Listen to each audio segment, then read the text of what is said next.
P0346, application of Empire Offshore Wind LLC for a certificate of environmental compatibility and public need for the construction of approximately 12 miles of transmission lines from the boundary of New York State territorial waters to a point of interconnection in the town of Hempstead, Nassau County. Good afternoon and welcome everyone. We are here today for a public statement hearing that was noticed on February 10th, 2023. This public statement hearing concerns Empire Offshore Wind LLC's proposal to construct, operate, and maintain the New York portion of the transmission facilities required to interconnect Empire Offshore Wind's proposed Empire Wind 2 offshore wind generating facility, be located within the Bureau of Ocean Energy Management, designated Renewable Energy Lease Area OCS-A 0512, to a point of interconnection with the New York State transmission system located at an expansion of the Barrett 138 kilovolt substation located in Oceanside in the town of Hempstead, New York. My name is Ashley Moreno, and I am an administrative law judge for the Department of Public Service. Together with Administrative Law Judge Lindsay Overton, we are responsible for presiding over the hearings in this case and the development of a complete record. Empire Offshore Wind's proposal is being reviewed pursuant to Article 7 of the Public Service Law. Prior to any construction, Empire Offshore Wind must first obtain a certificate of environmental compatibility and public need from the Public Service Commission. When the case is eventually brought before the Commission for decision, the Commission may adopt, reject, or modify Empire Offshore Wind's proposal. The Commission will make its decision based on the record in this proceeding that includes the statements made here today. We are holding this hearing so that you can provide your comments on this proposal for the Public Service Commission's consideration. The Commission consists of 7 members: Chairperson Rory Christian, and the Commissioners Diane Berman, James Alessi, Tracy Edwards, John Howard, David Valesky, and John Majori. And we are fortunate to have Commissioner Majori joining us this afternoon. Commissioner, would you like to address the participants? Thank you very much. I just want to thank everybody who is participating today. You know, I just speaking for myself, I find statements made at public statement hearings important parts of what I consider when looking at something coming before the commission. I am here to hear you. You're not here to hear me, and so after this, you're not going to hear from me again. But I'm going to listen to what everybody has to say. And again, I just want to thank everybody for taking time out of their day to participate. It's an important part of the process. Thank you very much. Thank you very much. Okay, I will now explain the process that we're going to follow today. As stated, the purpose of today's hearing is to provide you with an opportunity to tell the Commission your thoughts on Empire Offshore Wind's proposal. As I mentioned earlier, the statements will become part of the case record. We do have a court reporter on the line with us who will prepare a transcript of today's hearing, which will be included in the official case record of this proceeding so that your comments can be considered by all members of the Commission. When the transcript is ready, it will be posted and available for public view on the Department of Public Service website. This hearing is not an evidentiary hearing or a question and answer session, but really a forum to hear from you. I would also stress that this is not the only opportunity for comment. And if I could ask please of our Consumer Services staff, if you could advance the slides to the other means, thank you very much. If you did not register to speak at today's hearing, but you would like to have your views included in the record, there are a variety of different ways to comment that were listed in the public notice for today's event and are also on your screen if you've joined us electronically. You can do so by submitting comments on the department's website, by regular mail, or by telephone. And regardless of how the comments are submitted, they will be given equal weight and consideration in this proceeding. Comments may be submitted and will be considered throughout the pendency of this proceeding. We have requested that comments come in by March 24th, but we will be considering all the comments that come in so long as the case is pending before the commission. We do have a number of people who have registered today to speak. We have folks participating electronically and others who are participating by phone. In either case, please make sure that you only have one audio input from one device, otherwise we can have experience some problems with feedback. I will call the individuals who have registered to speak one by one. If someone is not available when I call them, I will continue on to the next person, and we will come back at the end to see whether any of the unavailable folks have become available. For telephone participants, when I call out your name, I will ask that you press *3 on your phone so that we can locate you and unmute your line. It might just take us a little while to locate you and unmute your line, so please be patient with us. When your line is unmuted, you should hear a beep or be notified that your line was unmuted. And again, just a reminder that if you've muted your own device, you'll have to unmute that as well for us to hear you. For the folks who have registered electronically, after we call your name, we will unmute your line. You should hear again a tone and see that the microphone icon is no longer red. Please be reminded that if you've muted your own line again, that you do unmute that before you begin to speak. When your line is unmuted, please state your name, and if you're speaking on behalf of an organization, identify the name of the organization as well. And then once I can confirm we can hear you, you can proceed to make your comments. Please speak slowly and clearly so that the court reporter can accurately capture your statement for the record. To the extent that you have a lengthy written statement, please summarize your statement orally and then submit the full written statement by email or mail. And as I mentioned before, regardless of how your comments are submitted, they will all be considered. We do have quite a number of folks who have registered to speak this afternoon. And as a result, we will ask that you stay within about 3 minutes to make your comment, so that we can ensure to get to all of our speakers today. So with that, we will turn to our first speaker, and I'm sorry, thank you very much, who is Denise Ford.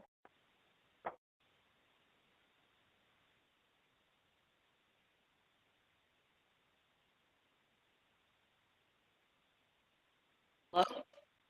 Oh, Hi, hello? yes, now we can hear you. Okay. Thank you very much. I'm sorry. My name is Denise Ford, and I'm the Nassau County legislator that represents Legislative District 4. And this Equinor project, the wind farm project, falls within my district, okay? So while the wind farm project commenced years ago, the public is only becoming aware of the impact this project could have on our communities. While there have been some community forums and the information has been mostly an overview of the project, there have been many concerns and questions that need to be addressed. Wind farms are a benefit as they are green energy, but there have been environmental considerations. We have witnessed the deaths of whales as they washed up on our shores. Before we proceed, an independent study must be conducted to discern what has killed these whales. We need another independent study to determine the impact these high voltage cables can have on our communities, as they will be buried under our streets and close to our homes. What impact will the substations have on surrounding neighborhoods, such as possible vibrations? The Equinor team has reached out and met with community residents, and I applaud them for their efforts to bring this to their public, and have tried to address many of these issues. But the state must join in on these meetings. We need to be assured that the project will be in the best interest for all and not be a hazard to the hosting communities. I'm sorry, I'm watching my granddaughter. Okay, we need to be assured that our children and future generations will be able to continue to live here on the South Shore.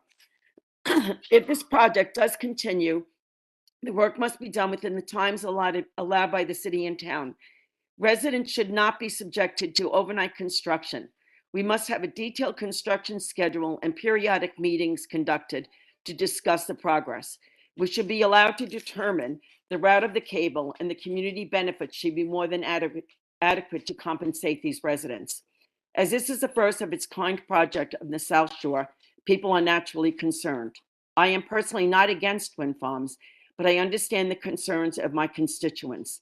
I believe it is the responsibility of the state to ease the fears from the wind farms that commence from that start at the miles out in the ocean to the distribution point at the Barrett Power Plant. Thank you.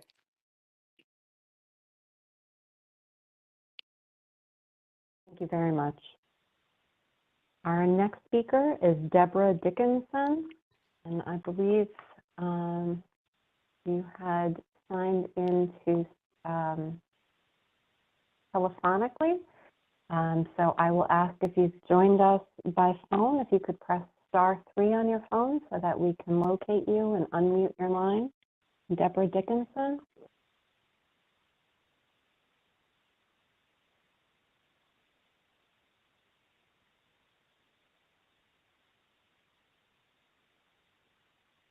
It looks like we have calling user 17. If you could please unmute your line. I believe your line has been unmuted. Good afternoon. Hello? Ms. Dickinson. Yes, this is Deborah Dickinson. Okay, we can please hear you now. proceed. My concern and my question is, I'm here and living in Island Park. My concern is the substation that's going to literally be at the end of my block, 10 houses down. The sound 24/7, the security of this substation, it's never been done before. I mean, it's literally in a residential home area. It's in a neighborhood. It's not in a field, and there's industrial buildings, commercial buildings. It's literally going to be built behind people's houses, their homes, their backyards, where their kids play.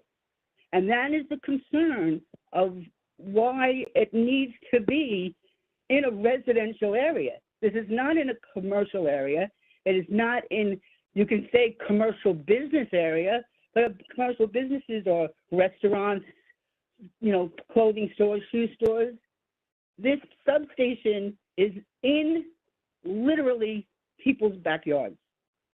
And that is the concern of myself, the residents of Island Park, the residents of the Island Park Civics Association, who have put their heart and soul into educating us, because Equinor has not stepped foot into Island Park to help us, to even educate us. All they did was throw a winter wonderland, and that is it. And I am very, very concerned about the future of the children, the rest of this community. It's a very, very scary project that, like you said, you guys are up in Albany, the state, you have no idea that this is literally in the backyard of people's homes. So that's my comment on why it needs to be in a residential area and not in an industrial area. Thank you. Thank you very much for your comment. And I would also just like to note before we do proceed, and it's my oversight for failing to introduce them, but in addition to Commissioner Majori, we're also joined this afternoon by Commissioner Howard, and we also have Carrie Gallagher, who is from our Long Island office, who is joining us as well. So I just wanted to make folks aware that they were also on the line and listening carefully to your comments. So thank you very much. Our next speaker is Casey Petrashek.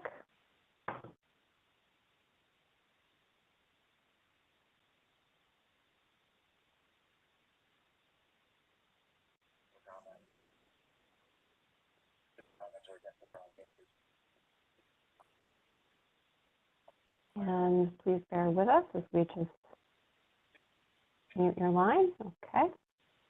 Muted, you may Be able to proceed. hear you now. Perfect, thank you. Hello, my name is Casey Petrashek, and I'm here today representing the New York League of Conservation Voters, or NYLCV for short. NYLCV is a statewide advocacy organization committed to renewable energy and a clean energy future for New York. Offshore wind is a top priority for us, and the Empire Wind 2 project is an important step towards achieving our clean energy goals. Thank you for providing this opportunity to comment today.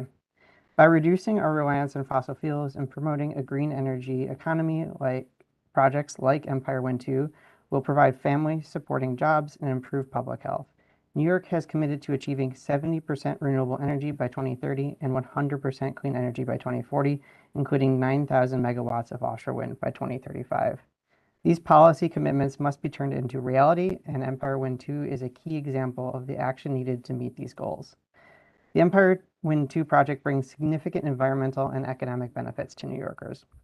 Empire Wind will generate enough clean energy to power approximately 1 million homes.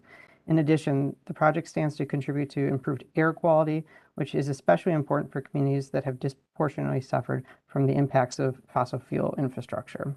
In terms of economic benefits, Empire Wind 2 will promote clean, reliable, and safe development of domestic energy sources and clean energy job creation.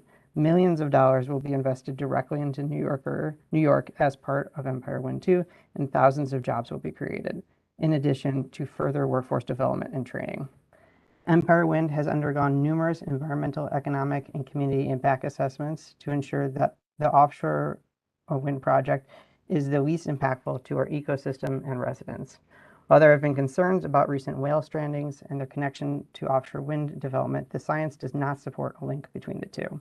Here, environmental effects are not only minimized, but also actively addressed through the project's commitments to partner with conservation societies and research institutes to preserve and protect sea life in the lease area. In the long run, by reducing fossil fuel usage and greenhouse gas emissions overall, offshore wind will help humans, whales, and marine life alike. New York's continued progress towards its clean energy goals is dependent upon offshore wind projects like Empire Wind. The New York League of Conservation Voters supports the Empire Wind project. Thank you for the opportunity again to comment today. There are justice on behalf of Clean Energy Project and agree. Thank you so much. I appreciate your comment. Justice, and you center on race, inequality, and law, and all our energy. And if I could just ask Commissioner Edwards if you would be able to mute your line. We're hearing just a little bit of feedback. And again, my apologies. Should have clarified. Ms. Gallagher, Carrie Gallagher, is the commissioner from our Long Island office. Okay, our next speaker is Kelly Ann Foster.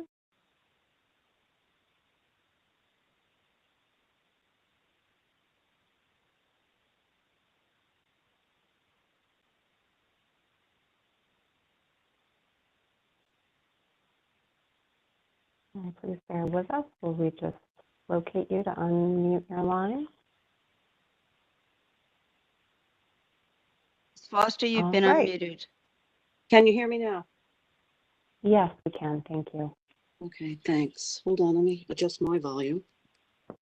Okay, one more time. Can you hear me? Yes, we can. Thank you. Okay, thank you. Good afternoon. Thank you for the opportunity to speak on the record on this Empire Wind 2 project. My name is Kellyanne Foster. I live in Island Park. My home is about 1,000 feet from the proposed substation in Island Park. I will see it from my backyard, and I will potentially hear it on a still morning while I garden in my backyard, trying to hear the birds at my feeder. Those moments are one of my greatest joys in living here, so it will impact me and my family and our quality of life and our choice to live in a quiet coastal suburban community. This is our home.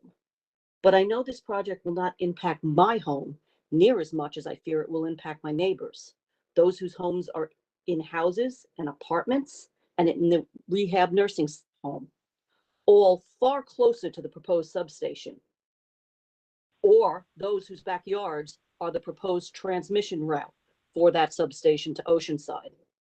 Last week, the court voiced the possibility of visiting Island Park to see for themselves the location and community this application targets. And I urge the court to do so. And I hope that some of our elected leaders will take the opportunity to be leaders and speak on the record today. I want to thank Legislator Ford for having done so. But in any event, I suspect many more are here today listening.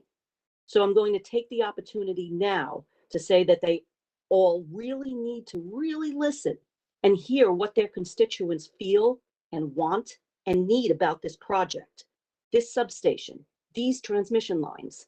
It's time for all of them to begin to actually engage with the face their constituents and take the lead in providing information and answers. Start addressing things like fiscal realities and choices. Represent us, their community, in this process, and actually educate us on the issues in this community surrounding this project, so we can finally have some reasoned discussion and hope to build some form of consensus about it in this community. Because if it's not safe, then we need to know it stops right there, right at that. If it is safe or safe enough, if we need it, tell us. Explain why. Why here? Why should it be here? Because there are other alternatives, clearly better alternatives in the application and at this point for Island Park. The proposed substation and route, Empire's application's alternative locations and routes will be the main focus of my public comment here today. And as I've said, you have to see and experience this yourselves to best understand the local community's concerns and questions and frustrations around this application, the proposed substation site and project. Why here? Why there? With the proposed route, the transmission cable will cut Reynolds Channel, a body of water every Island Parker knows, and can be best seen from atop the adjacent Long Beach Bridge. It's a great place to stop and watch boats. And the cables will land at a place we know as Pops. Pops was a seasonal summer beach bar, a restaurant, a place you could go to eat, drink after the beach, play with your kids in the sand, maybe eat at the open restaurant. You could relax in beach chairs with your friends and family, listen to music. Later at night, you were able to come back. It was more of a nightclub kind of thing. And it was a great commercial place within the Island Park community. Also in the area was a marina where residents could dock their boats and make use of the waterways. There was an abandoned junkyard. All the junk's been removed, and it's long ago been given over to more natural local plants and animals. There was a storage facility, and surrounding that immediate area are homes, the Long Island Railroad tracks, and a nursing home. What's proposed will take the commercial and recreational use area, turn it into a utility area, build a monstrosity of a substation 60 feet high at max with concrete walls, lights, and a big gate, and deprive 11558 of the public road and that commercial recreation area. What will it actually look like, sound like, feel like? We don't know. Equinor has not presented us with the developing plan for it. In desperation for information, images were located on the internet and circulated within the community because we are that desperate to know. To understand, it must be a detail that processes It may be a detail that this process casually confines to later stages, but for us here in Island Park, it's everything, and that should matter. Since we are expected to supply this court with our comments today, now, we need to know what the safety plan is. What is its security, its staffing? What happens if it floods, goes on fire? What about the nursing home? Is it a terror target introduced in our community? It's to be 200 feet from our neighbors' homes and even closer to that nursing home. But we don't know. We are constantly told it will be fleshed out later. Wait, it'll be told to you later. That's all we heard last week. And let me explain to the court, to Equinor, this community, Island Park is very concerned, not because we are an inconvenient busybody thinking up stuff and causing trouble, but because we lived through floods and fire and emergency. We huddled in our attics waiting for that long night of Sandy to end. We know how bad things can get and are still scared and scarred and untrusting. And if you, Equinor, don't know that about this community and our neighboring communities, then you haven't done your homework. Engage us better. Many opportunities were offered to you, not later after public comment has passed. Don't say you have when you've canceled more sessions than you managed to hold. And even then, it was extremely late in the game. Don't count a table next to a bounce house at a local event for children as one of our many opportunities at engagement. Don't continue to disrespect us in that way. If you are holding off because you feel facing us will be unpleasant, good, it will. Just my opinion, at this point, Equinor, you deserve it. Because without this community, without helping to get this community informed, provide us with answers, you're gonna find we don't want it here. Go bless Oceanside with this project. There were many alternate locations and routes offered. Oceanside and the Leota site. Can I continue? Yes, but I would appreciate it if you could Wrap it up? wrap it up. We do have quite a number of people waiting. Thank you. Okay, thank you. Go route your transmission cables around Island Park through the water and land them in Oceanside. That's what they're doing in the Jones Beach project, the Juno project. And the court should look to other applications for alternatives that better suit the Island Park community. I'll finish up by saying, go build it near Barrett. That's where it was originally asked for in 2019 by letter. And that's where it is best suited in this area. I want to thank the court for the indulgence of extra time. Thank you. Thank you very much. Our next speaker will be Maureen Murphy.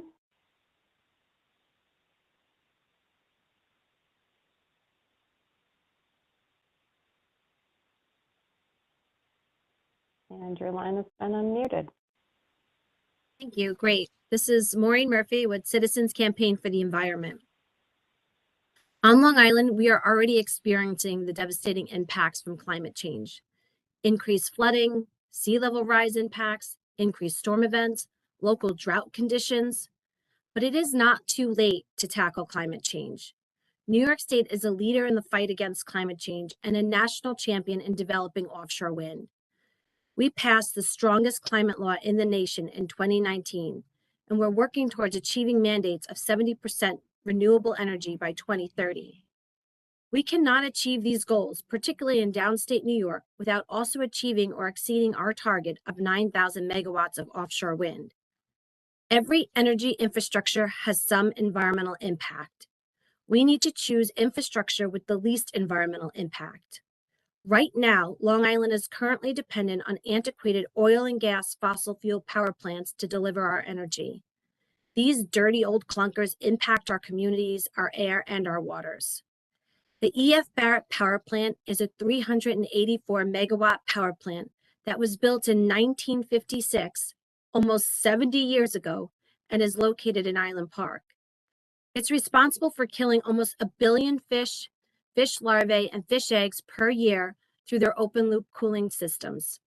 That includes 30 million winter flounder, a favorite fish by a recreational fisherman. In fact, the EF power plant alone accounts for 40% of the winter flounder destroyed by all of New York's antiquated gas and oil. Offshore wind will help our fish stocks in the South Shore bays.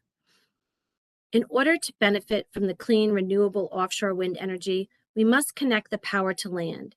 An offshore wind farm with a cable connection has the least environmental impact. Relying on an almost 70-year-old gas and oil clunker is not the answer. When we wake up in the morning, we make our coffee, we take hot showers, we check emails, we blow dry our hair, maybe check the news on our TVs, grab our cell phones. These are all activities that depend on energy. We have to invest in renewable energy. We have the solutions to tackle climate change. Some of them are not new solutions.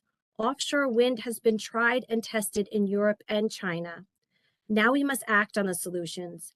Every action we take to curb harmful emissions matters. And I just wanted to repeat too, I don't know if I said in the beginning, I am with Citizens Campaign for the Environment. Thank you very much. Thank you. Appreciate your comments. Our next speaker will be Nicole Clarity.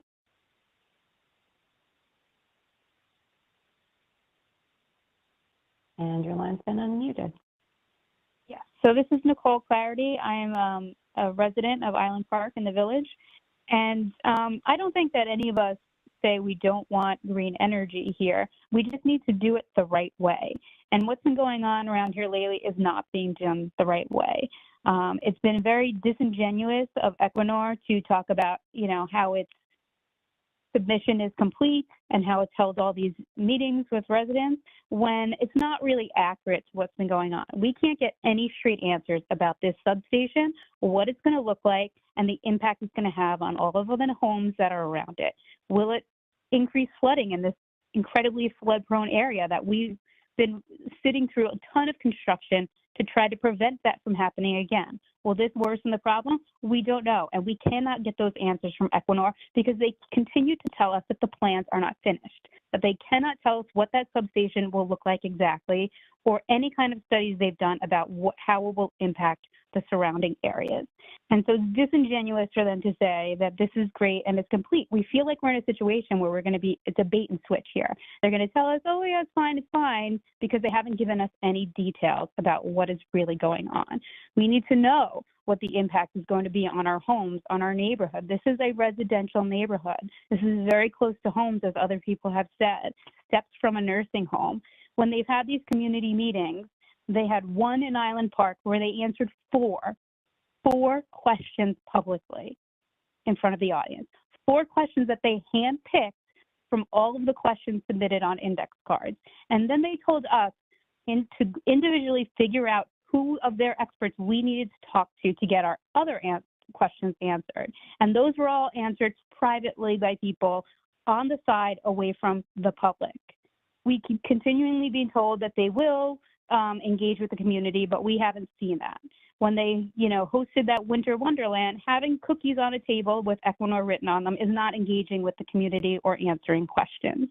So they're not being straightforward and honest with us about what's going on and what's going to be placed in our neighborhood right next to homes. So they really need to be open and honest about this. They need to give us specific plans and tell us the impact on flooding and noise and other things in our community, how this will impact us, how this will impact our homes, our home values. This is a neighborhood, and it has to be remembered that it is. And there should be no waivers for noise ordinances or construction being going on around the clock. We've all been sitting through a lot of construction here to deal with flooding, and we don't need that being done around the clock and any waivers of ordinances to prevent them from doing that. Thank you. Thank you very much. Our next speaker is Vincent Randazzo.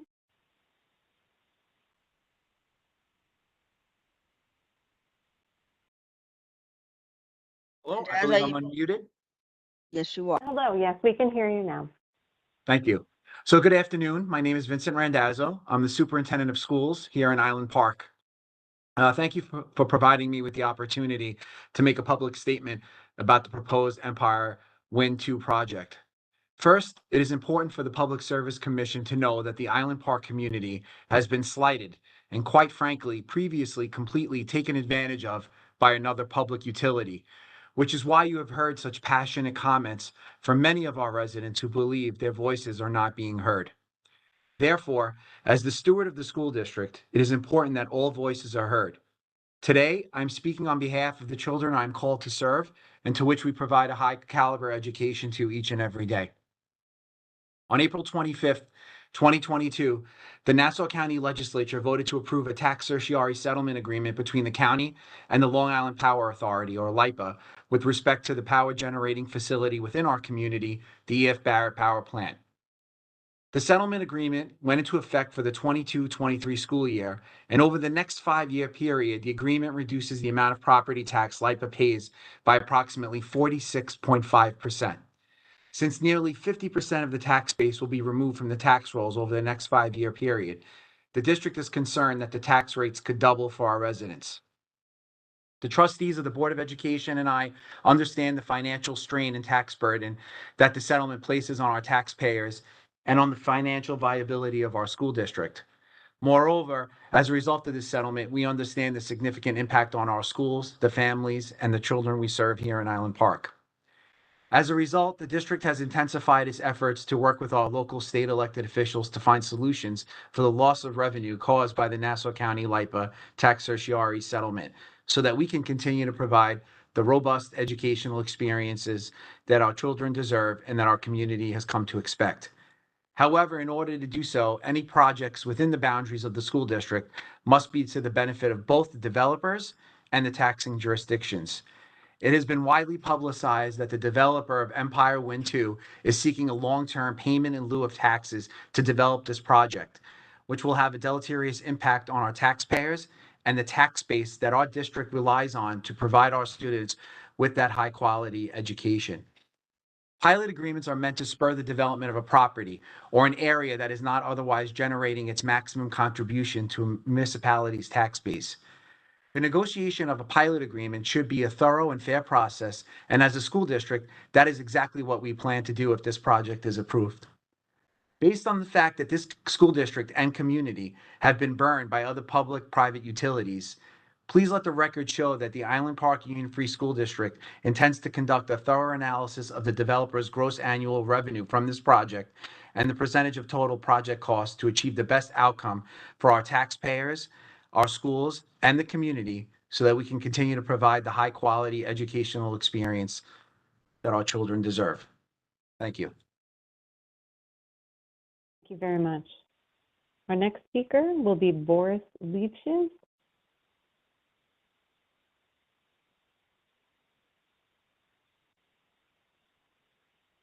Your Honor, Mr. Leifshitz had emailed that he was unable to attend this afternoon. He'll be attending this evening. Wonderful, thank you. Let's turn then to Marjorie Monahan.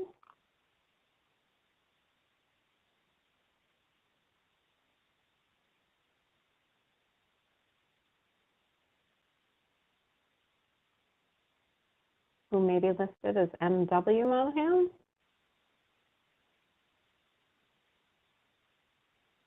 And your line's been unmuted. Good afternoon. I am Marjorie W. Monahan. I'm an Island Park resident. My grave concern is over-industrialization of a lovely beach town with an excess of utility.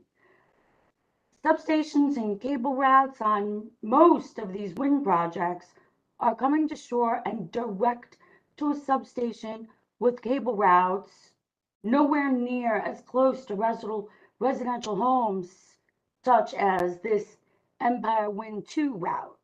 This is wildly destructive.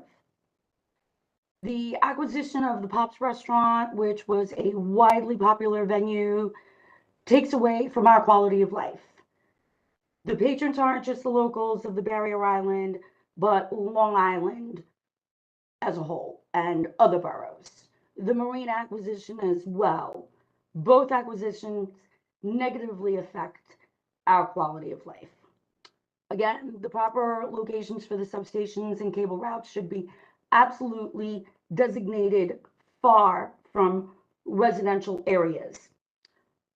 My research also concluded that most of the other wind projects are utilizing substations that were pre-existing, which would obviously make sense for direct transmission to the Barrett plant with a better location for these underground cables and not so close to residential homes. The lack of community engagement for Island Park screams volumes of negligence. Lack of transparency. We witnessed the video of the Equinor Wind 1 session. They were far more engaging to the Brooklyn residents. We're getting snuffed, and it's just unacceptable. The Island Park Civic Association, which I am a member of, has done far more for our community versus our municipality and our elected officials, and obviously Equinor. The staggering amounts of oil that the turbines needed for operation, and offshore substation is also grave concern because leaks are unavoidable, and this is going to destroy our oceans. Our marine life is already becoming impacted in this early stage. Equinor's harassed take numbers are also staggering.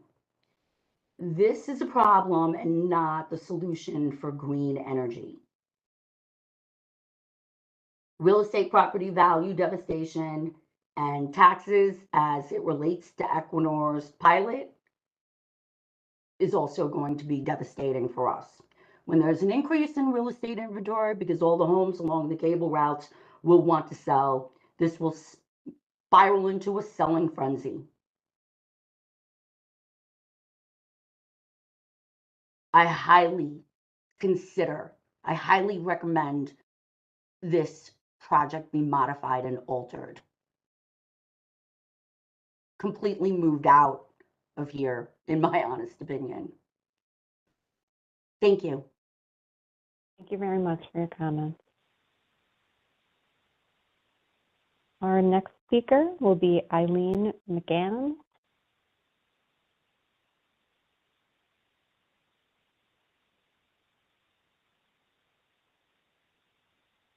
And your line's been unmuted. Okay. I want to start by thanking everyone who is here today with an open mind to fairly evaluate what is happening. We have had the opportunity for information and meetings from our local civic association, for which I am also very grateful. Unfortunate is the lack of information and communication from Equinor and others, which to me is not responsible, ethical, it is socially unjust. As a longtime resident of Island Park, I feel very strongly about the impact that this construction will have on this area and all of the residents. The proposed construction is just feet away from the homes. I took a walk this morning along the railroad tracks just to see how close it is. And to give you a visual, there's enough space for one car to pass down, but it's not wide enough for two cars to pass. So you can imagine just how intrusive and dangerous this placement is to the people in this community. The trains run day and night. I'm very concerned with how this might impact the stability of a pipeline. This is also a village that floods. We were hit heavily by Hurricane Sandy. We continue to be flooded at any high tide or storm that comes our way. And being a seaside community, this is going to continue to happen. I just don't understand how this provides solid ground for this type of construction. The ground in Island Park just isn't stable. In addition to a nursing home, small businesses, homes and apartments, the pathway also is going to run along the borders of a playground for children. So what are the considerations in the short and long-term health impact that this is going to have on the kids in this community, on the adults, on anybody living here? The environment's also being compromised by this construction. We're a small beach, fishing, swimming community. We live here because we love the environment. I ask for an independent overview of the health impact, the impact on the environment, the death of the whales that is occurring on our shorelines, and what this is going to do for ongoing fishing and enjoyable use of our waters. I am all for green energy. I am not for the construction of this type of a project of this magnitude in a small residential community, and ask that other areas be explored for the project. The people of the community must be a priority in the decisions made, our health, safety, well-being, and our quality of life. I'm very afraid of what is to come, what has not been told to us, what we are being told to wait and see, and the disregard for the people here. So I ask that you please take all of our concerns seriously and find another route and solution for this energy need in the construction. Thank you. Thank you very much. Our next speaker will be Tony Moutinho. Apologies on the pronunciation.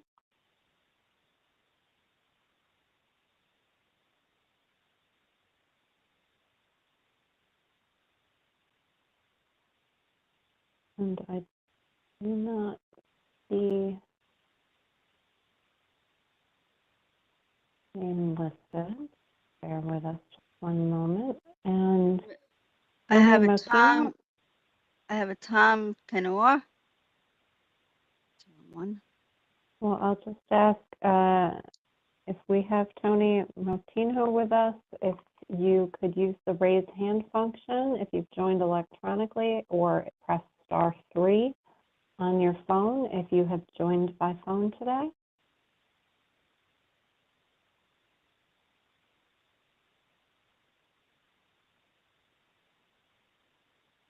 Not seeing any, so we will turn to the next speaker and we can circle back later. Let's see if we have Robert Tice on the line. Yes. Yes, And can your you hear line me? has been unmuted. Yes, we can now. Thank you. All right. My name is Robert Tice, and I'm a trustee for the Village of Island Park. And I have concerns. First of all, I'd like to invite the court to actually come visit our beautiful little town, right? It's an incorporated village with a lot of people who've spent most of their lives here. We're a generational type community. There's people that have had families here since the 1900s and some earlier than that, right? Before this little village became something beautiful. But I have concerns also. The fact that it's going through a residential area where children play, where people gather for barbecues, for all sorts of things, and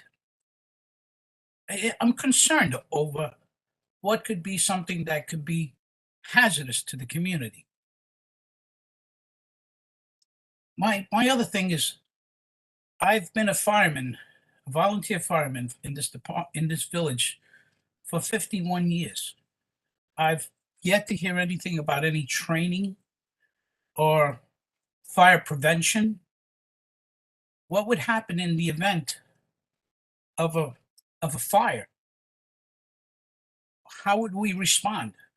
Would they have people on the ground there to immediately take care of a situation before it escalates to a point where it could be treacherous to the community? What kind of protection are they going to show us in the event of domestic terrorism? All right. It's going out in several other states where people are shooting at transmission lines and generators and everything like that. And what's to stop some lunatic or someone with a cause to do that and possibly hurt my neighbors? Those are my genuine concern. My other concern is that I don't think we should allow any waiver of our building codes at all. Our neighbors have to comply with them. They do. And when they don't, then they're brought to court. Thank God 99% of them follow the rules in this village. So, although I'm not an eloquent speaker, I'm an honest speaker, and I always speak my mind, and I will always be honest. That's the one thing I said to my people who voted me in and the people who didn't vote for me. I always said that I'm the guy. I will tell you the truth no matter what. And I stand by that. And I ask the court again, come visit our lovely community. See what the possibilities are in the case of an event that could be hazardous to everyone here. I have grandchildren here. I have my daughter here. I have family here. I have friends here. I have lifelong commitment to this village.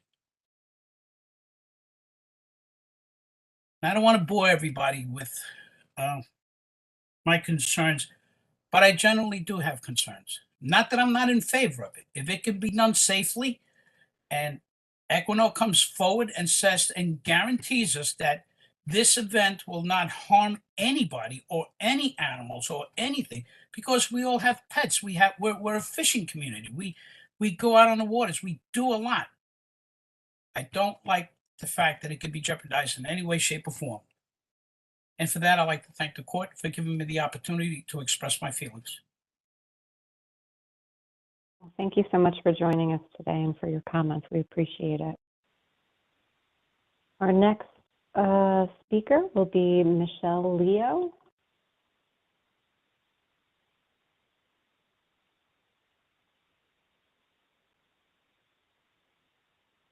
And I'm not seeing Ms. Leo, but if you have joined us electronically, if you could use the raise hand function, or if you have called in this afternoon, if you're able to press *3 on your phone, that will help us to identify you and unmute your line.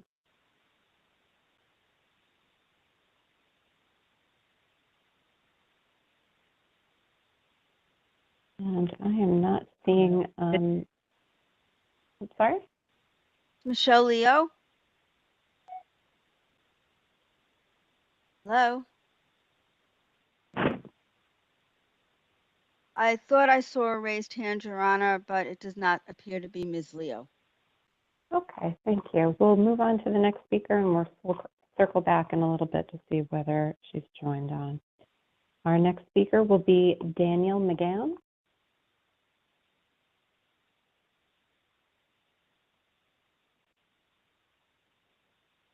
And likewise, I'm not seeing Mr. McGann. If you have joined us electronically, if you could use the raise hand function, or if you're joining us by phone, if you could press *3, that would help us to locate you.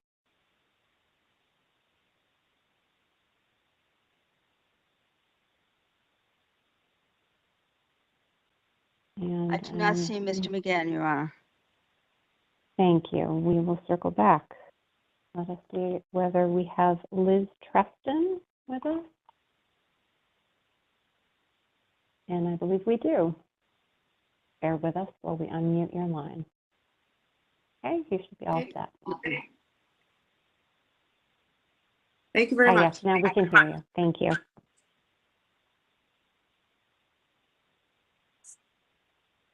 Stand by because I'm on two audio. Thank you. Can you hear me okay? Yes, now we can. Thank you. This project is part of the federal and state clean energy initiative and has been in the making for a while.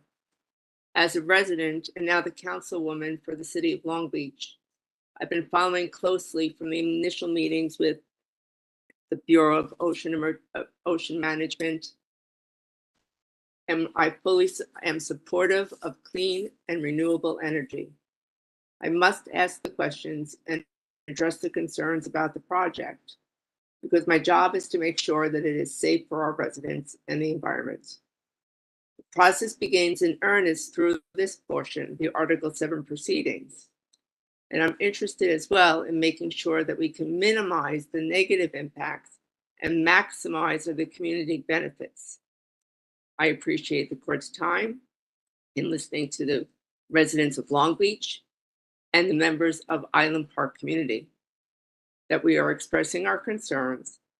And when the state does come to do their site visit, I hope you will reach out to Denise Ford, myself, other city council members, and the Island Park officials so that we can bring factual information to everyone. And as last time, if you could just tell me how many people are online and waiting, it helps me understand the impact it has on our community. Thank you. Thank you very much. At the moment, we have approximately 130 people who are listening in. And our next speaker is Susan O'Rourke.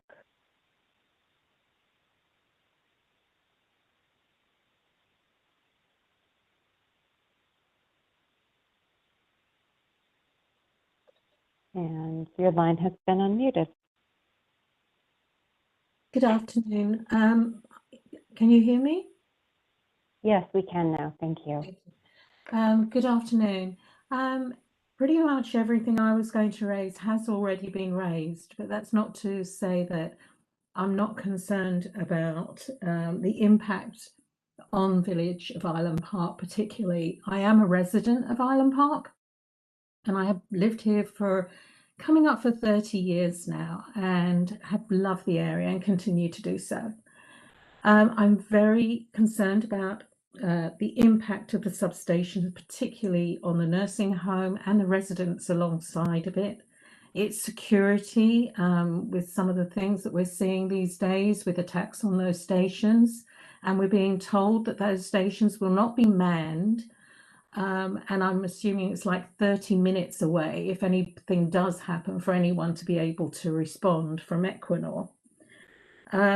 We're being told that there's no impact on the ocean at all with regards to this particular project, but is that considered as no impact as long as only 1,000 dolphins die or 600 whales die, then that's considered acceptable and therefore no impact? That's not acceptable to me. I would like some sort of impact study to be done on this particular item. I also would like some understanding as to why this particular site was chosen versus the alternatives that were given in the report. That would have been very helpful. And my last point to this is the waiver of the building restrictions. I don't see why they should get waivers when the residents don't get waivers. And I'm particularly concerned about granting of any pilot because we have now been impacted by a pilot that was originally given with the Barrett plants and suffering the consequences of that. So, oh, and one other item. What happens when the wind turbines, which approximately last for 20 years, are no longer usable? What happens then? Because we can't get rid of them. And I wonder what's going to happen with regards to the power source in that situation. Thank you. Thank you very much. Our next speaker will be Lenore Friedlander.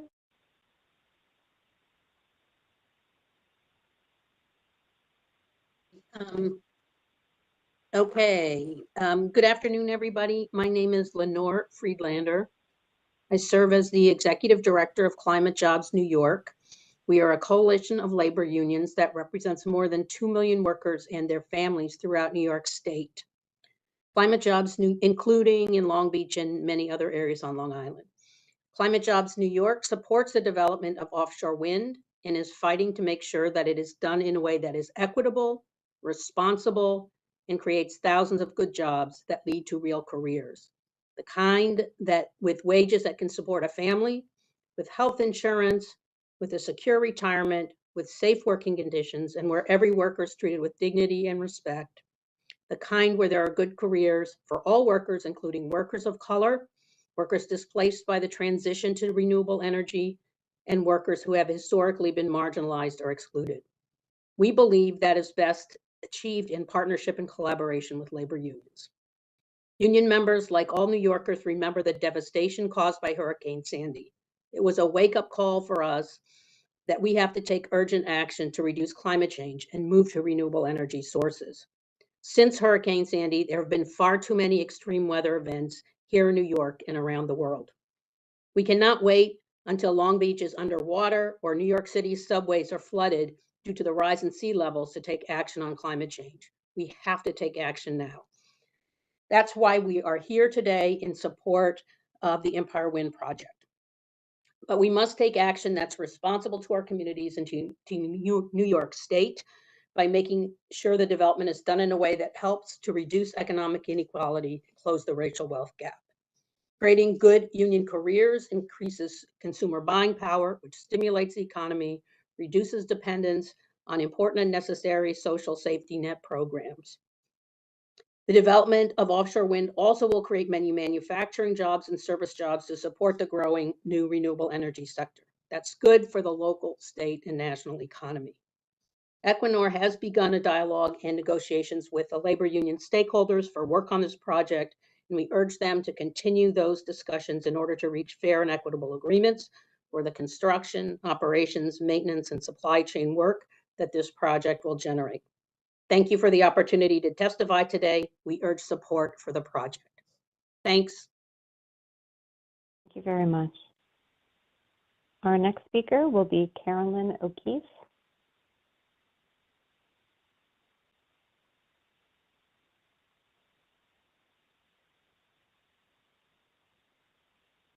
And your line has been unmuted. Thank you. My name is Carolyn, and I'm a member of 350 Brooklyn, an independent local chapter affiliate of the nationwide grassroots climate organization 350.org. 350 is the maximum number of parts per million of carbon dioxide in the atmosphere in a safe and stable climate. We are currently at 419 parts per million, and levels continue to rise. I support Empire Wind's request for an Article 7 permit, and that permit should be issued without delay. New York City is currently 10 degrees warmer than the long-term average. We're seeing the earliest signs of spring on record. Daffodils are blooming and cherry blossoms are budding outside my window as I speak. I am terrified. I am a mother. I won't allow this planet to go down without a fight. The Climate Leadership and Community Protection Act requires utilities to rely on renewable energy for 70% of the electricity supply by 2030, and it mandates that 9,000 megawatts of offshore wind be added to New York's grid by 2035. Without Empire Wind, we cannot meet these goals, period. Plugging offshore wind into the grid will allow us to begin to decommission the fracked gas power plants that currently generate much of Long Island's power. Those fracked gas power plants are supporting an industry that releases methane, a greenhouse gas that is 80 times more damaging than carbon dioxide, into the atmosphere. We have to transition to clean, renewable energy, and we have to do it now. We have to do it because it is the law in New York. We have to do it now because if we wait, carbon cycle feedback loops will become irreversible. We have to do it because it's the right thing to do for all of our futures. Thank you. Thank you very much. Our next speaker will be Delia Kukakunidis. I apologize for my pronunciation. And bear with us. I believe your line is unmuted. Thank you. My name is Delia Kulakundis. I live in Long Island City and I'm a volunteer with 350 Brooklyn, which is a grassroots climate group that has a membership of over 4,000 people. And we have been fighting for clean air, a stable climate, and a healthy environment since 2015. We fought and stopped the Williams fracked gas pipeline and protected our atmosphere and marine environment from the damage that unnecessary pipeline would have caused. So I'm here now to support Empire Wind's application for an Article 7 permit for transmission infrastructure, just as I did for Beacon Wind's permit in Astoria. In this, as in all cases before the Public Service Commission, I urge you to uphold our state's climate law, the Climate Leadership and Community Protection Act, which mandates 9 gigawatts of offshore wind be added to the grid by 2035. If this project does not proceed on schedule, we will not make that mandate. So why is that mandate important? It is so that we can begin shutting down the fracked gas-fired power plants that currently pollute the air that we breathe. That air is polluting, that's in my neighborhood right now. We need renewable energy, and offshore wind in particular, to replace the dirty energy generation that currently dominates the grid downstate in New York City and in Long Island. While we wait for those renewables to come online, organizations like mine have to fight off attempts from gas utilities to further pollute our communities by building new gas pipelines, compressor stations, LNG tanks, and vaporizers. I'm sick of playing whack-a-mole with that stuff. We need as much renewable energy to plug into the grid as quickly as possible so that we can shut down gas-fired power plants across the state and shut off the leaky pipelines that feed them. I'm not here to defend a pilot, however. All corporations need to pay their taxes, full stop. I am asking the Public Service Commission to grant the permit, though, and in doing so, to bring hope and clean air to the communities that have lived with dirty power plants and pipelines in their backyards for too long. Thank you. Excuse me, this is the court reporter. Can I get a spelling of the last name, please? Sure. K-U-L-U-K-U, N as in Nancy, D as in David, I, S as in Sam. Thank you. And I'll submit written testimony as well. You can have it there. Thank you very much. Thank you. Our next speaker will be Dawn Alvarado.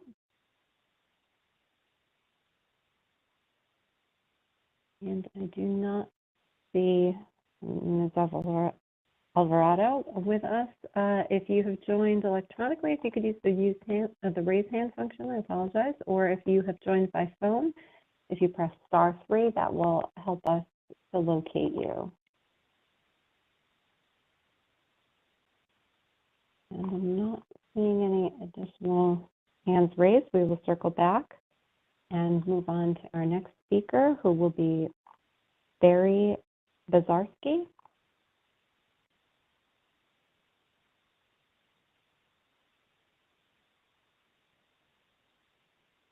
And if you'll just bear with us one moment, we will unmute your line.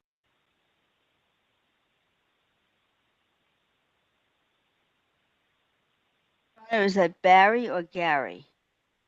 Barry, B-A-R-R-I.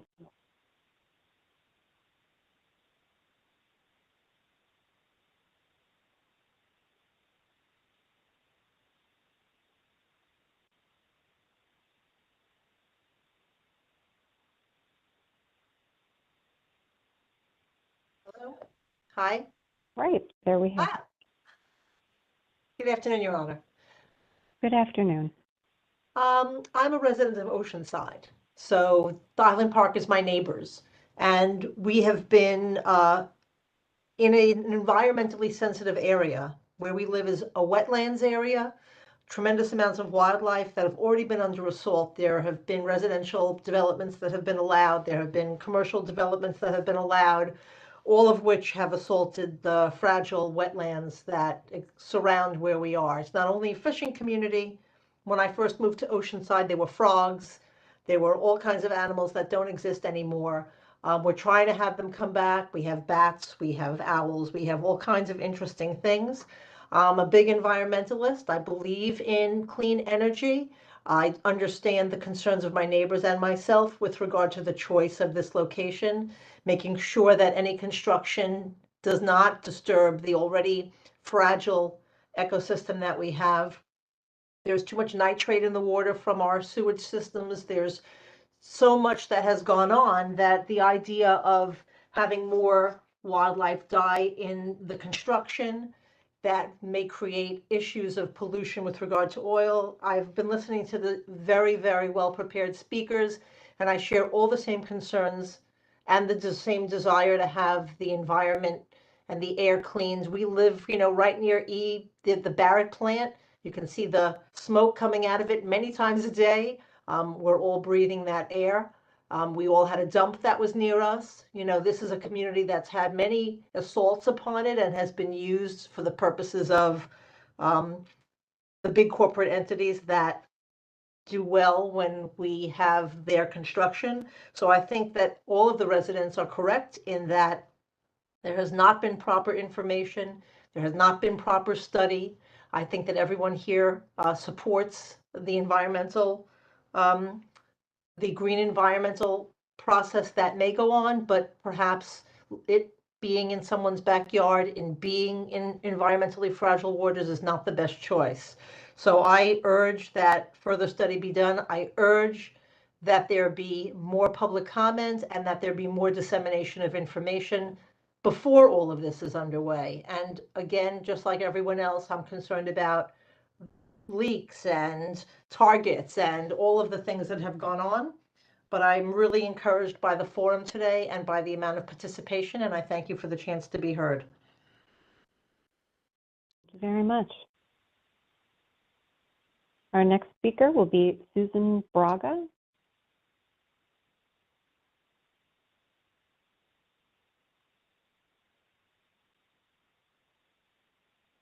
And if you have joined us by phone, if you could press *3.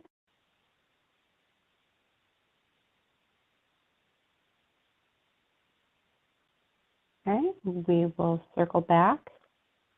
Our next speaker then will be Christine Bertagni.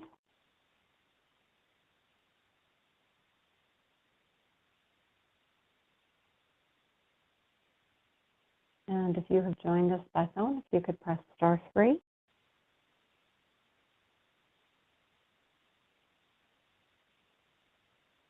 And I'm not seeing anyone. So we will go on to our next speaker, Helen Alessi.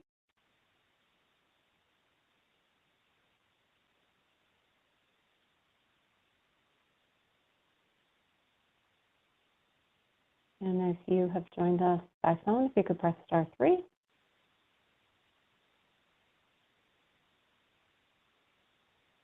we'll move on to Darlene Hout.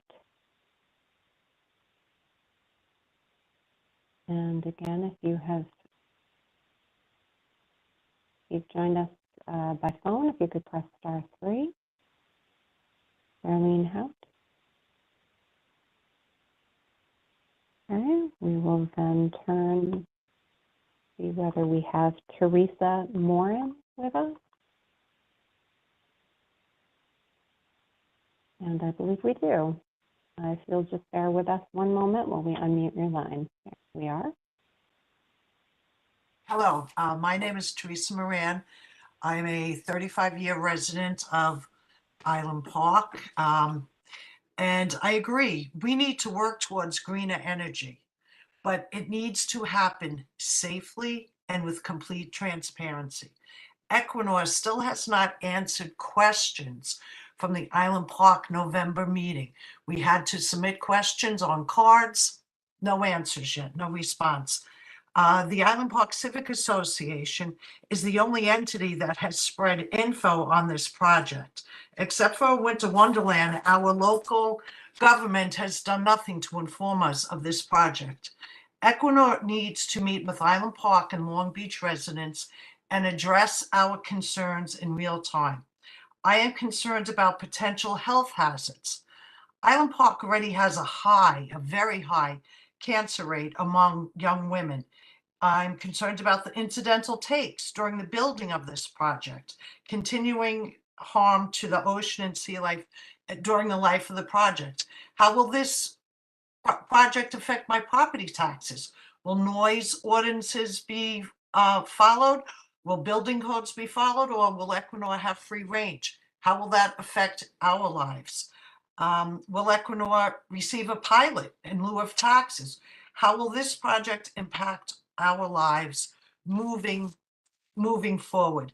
Green energy, yes, definitely. I think everybody agrees we need green energy, but it needs to happen slowly, not mandated, and not so quickly that we sacrifice the wetlands, the bays, the oceans, the communities, the residents by pushing something forward with this plan before comprehensive studies are done and the communities get to talk with Equinor, have an open dialogue between all concerned parties.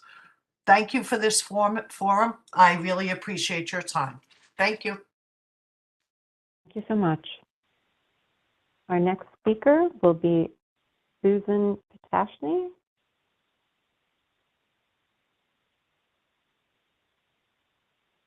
Not see Ms. Patashny. If you have called in, if you would press *3 on your phone so that we might identify you and unmute your line. Otherwise, we will circle back.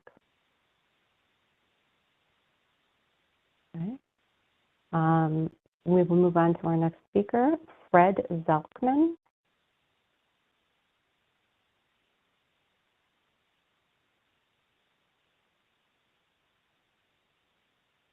Yes, good afternoon, Administrative Law Judges Moreno and Overton, Commissioners Majori and Edwards.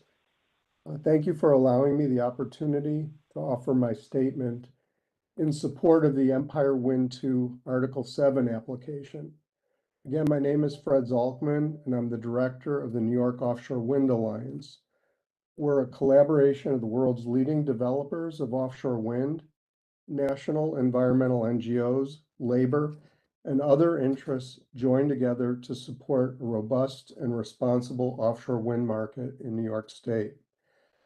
Empire Wind 2 is a truly transformative clean energy project and warrants speedy approval of its application for a certificate of environmental compatibility and public need under Article 7. There are many defining features of the Empire Wind project. I'll just focus on a few. As has been said, the project will make a significant down payment towards the state's efforts to decarbonize the grid by 2040 and reach its technology-specific target of 9 gigawatts of offshore wind by 2035. This project is an important step forward in addressing the considerable risks to New York's coastal communities posed by climate change. The project will be an important driver of New York's clean energy economy, with new pre-assembly and O&M facilities centered at the South Brooklyn Marine Terminal and Sunset Park, Brooklyn. The project will help revitalize and modernize New York's port infrastructure and create hundreds of family-sustaining jobs. The project will support new manufacturing in the Capital District, with the nation's first tower fabrication plant at the Port of Albany, and demonstrates the significant economic benefits of offshore wind across the entire state of New York, not just downstate. The project will invest hundreds of millions of dollars in New York's transmission system, bringing power directly into the high electricity demand areas of Long Island and the New York City boroughs, and enhance the resiliency and reliability of the New York grid. And last but not least, the project is a significant step forward in New York's efforts to right past environmental injustices by facilitating the closure of aging fossil plants responsible for significant health impacts and premature deaths, all while creating lasting value and opportunity for the communities in which the project operates. Thank you for the opportunity to share these views with you today. Thank you very much. Our next speaker will be Ryan Stanton.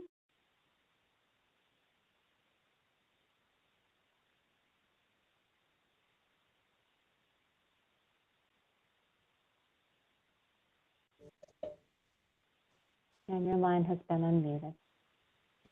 Great, thank you. Ryan Stanton, I'm the Executive Director of the Long Island Federation of Labor. I'd like to thank the Public Service Commission for this opportunity to address the Empire Wind project in this Article 7 review process. On behalf of the Federation, we believe Equinor's two offshore wind projects, Empire Wind 1 and 2, will have many positive impacts for our region and move forward the development of offshore wind. And I'd also like to highlight that as a federation of union organizations, we are always trying to balance the concerns of our members, our affiliates, their standard of living, their quality of life. And so I'd like to acknowledge that some of the concerns and frustrations expressed by the residents are always something that we account for when drawing a conclusion. The Long Island Federation of Labor represents 250,000 union members across Long Island, many of whom live in Nassau, some in Suffolk, and certainly in the community of Island Park. So we are very concerned about their jobs and economic opportunities for the next generation of our workforce. At the same time, we understand that climate change is a threat to the way we live and work on Long Island. Empire Wind projects address both of these concerns in a positive way. Offshore wind will help New York transition from fossil fuels, as already been mentioned, to renewable energy and create hundreds of jobs and good quality union jobs. Equinor has taken steps and is in the process of negotiating a project labor agreement for construction of the Empire Wind farms. And that means it will be built with union labor, with family-sustaining wages and benefits, assuming they continue on this path and that process comes to conclusion. We believe these projects will deliver a victory for local communities by solidifying the middle class and creating apprenticeship opportunities for young workers. Union jobs create wealth in our communities. That leads to more investment in local education, public services, recreation, and public safety. The developers are committed to encouraging local job creation for the residents of Island Park and the city of Long Beach. Empire Wind will result in Equinor and the state of New York investing tens of millions of dollars in grid infrastructure upgrades to ensure it can manage the load of new sources of electric power from offshore wind. Many of these upgrades will occur locally, as was highlighted, and Equinor is committed to $52 million in workforce development and community benefits across the region. The developer is also making substantial investments to make sure the project moves forward with the protections for wildlife, commercial fishing, and marine mammals. The advance of offshore wind is critical to achieving New York's clean energy goals of 9,000 megawatts of offshore wind by 2035. The Empire Wind project will provide nearly 1/3 of the clean renewable energy required to meet this goal, while creating a healthier future for our children. I urge the Commission to approve the Empire Wind application and allow the project to move forward. Thank you for your consideration. Thank you very much. Our next speaker is Vincent Alessi.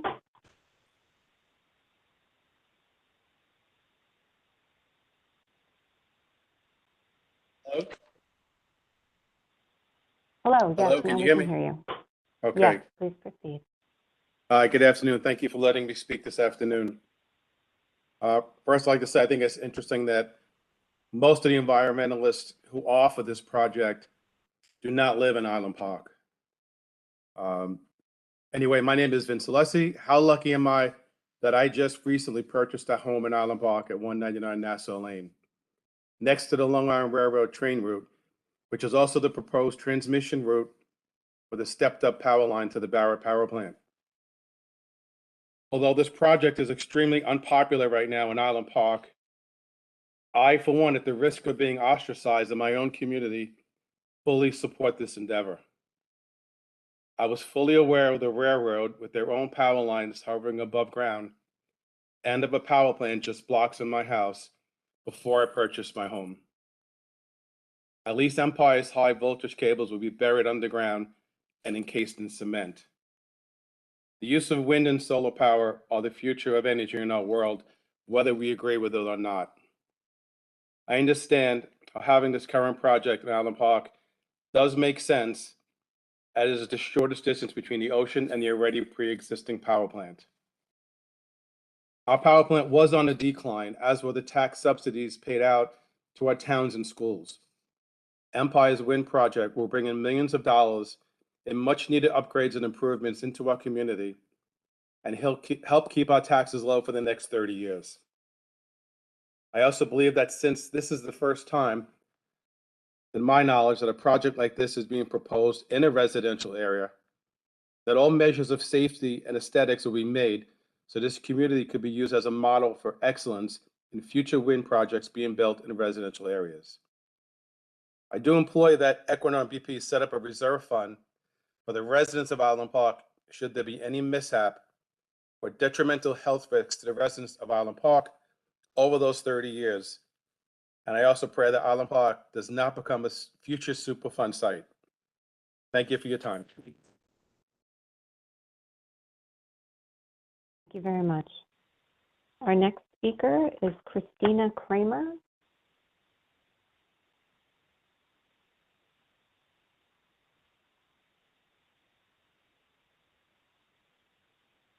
Mute Bear with myself. us one Hello? moment. Hello? Yes, now your line has been unmuted. Thank you. Thank you. Okay, I attended both Q&A sessions on 3/2/23. I attended a presentation in Island Park from the Island Park Civic Association and have also been closely following the Island Park Equinor Facebook public group page and the Windmills in Saltwater Scam page, which I invite everybody to join. So first, these pages are there and alive because we have not been receiving any other education otherwise. I live in Long Beach. It is my understanding that we will have high voltage power lines that will be placed in the residential streets of Long Beach. Those lines will cradle my home with my husband, 2 sons, and my dog on 2 sides. I called in to ask where specifically they will gut the streets and drop the lines, and the speaker was not prepared to give me an answer. There was no electrical expert on the call that was specific to electrical lines. No one was capable of answering questions about potential health risks or case studies or residential areas that were proven successful under analogous conditions. When I asked about radiation and EMF health risks, I was told they will follow federal guidelines. Not that they were tested, not that they were safe for residential areas. Also, I was told it was like a toaster oven. Well, I don't run 395,000 volts of electric 24 hours a day, 365 days a year through my toaster oven or through all of my appliances combined in a decade. I'm certain that this is not a proper answer, and the residents that this will affect should not accept this without research. I also asked if any of the presenters would like this in their home neighborhoods.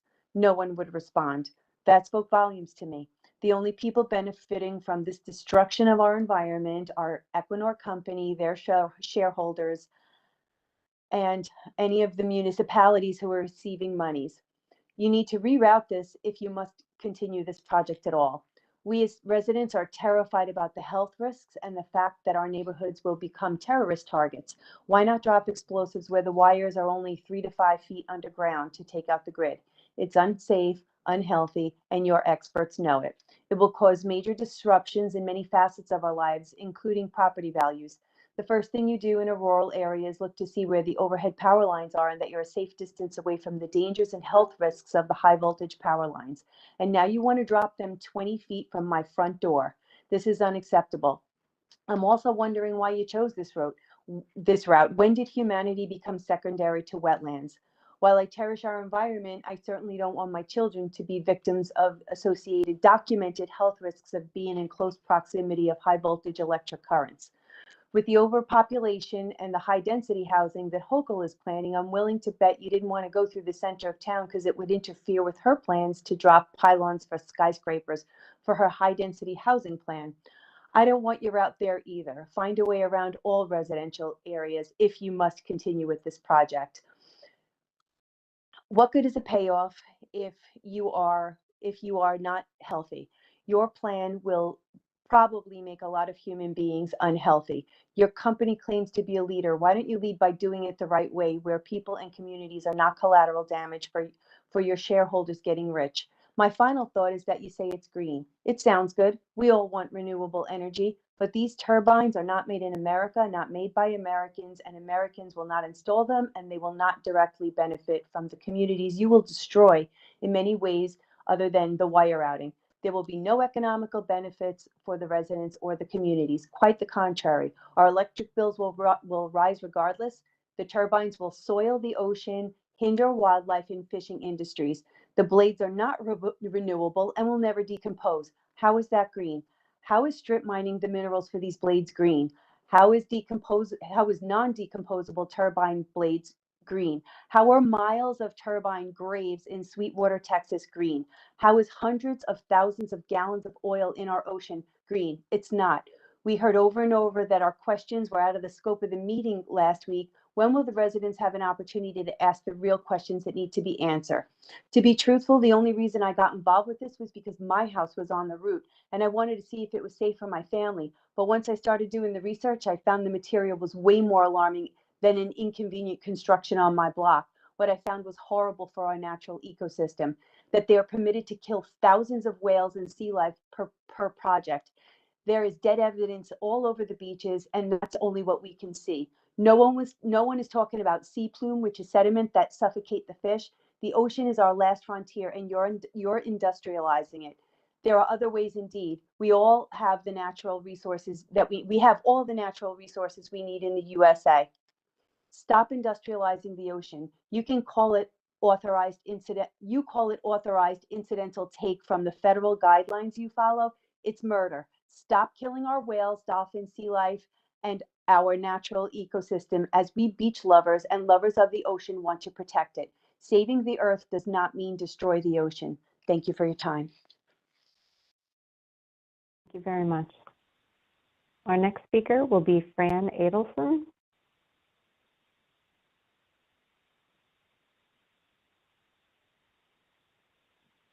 Hello. And your line has been unmuted. Yep, we can hear you. Hi.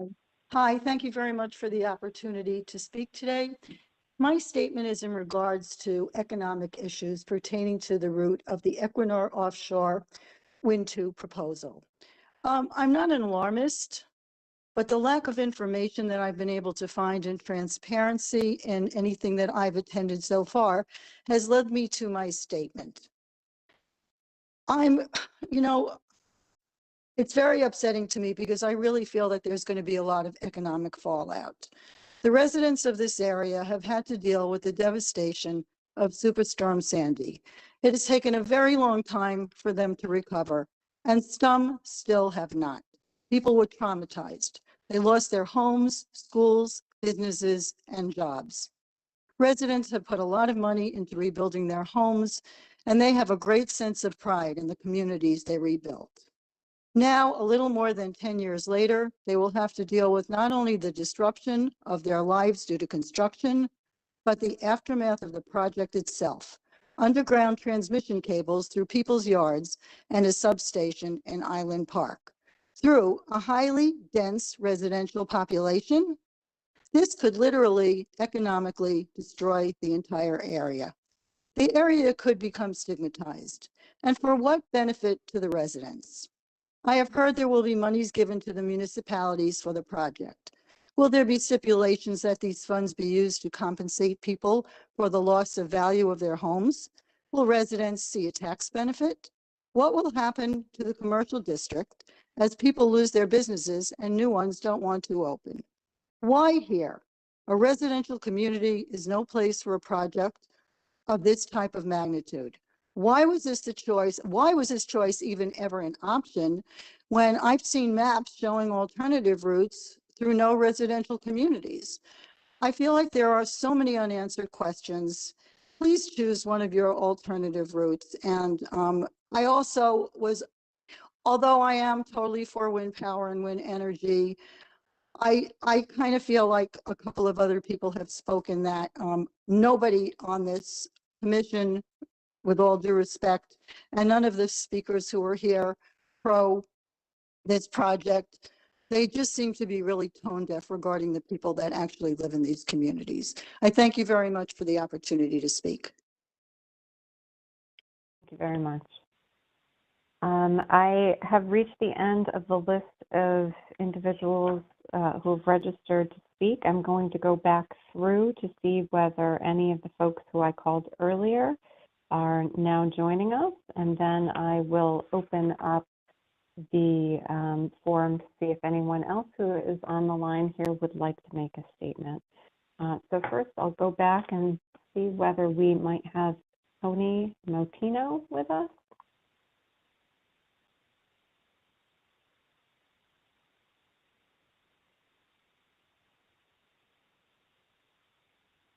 Not see Mr. Motino. We will look for Michelle Leo.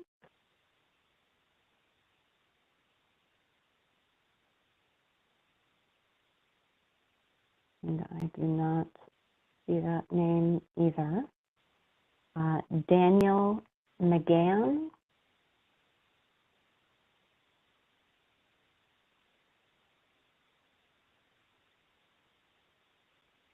And unfortunately, I'm not seeing that name. Dawn Alvarado.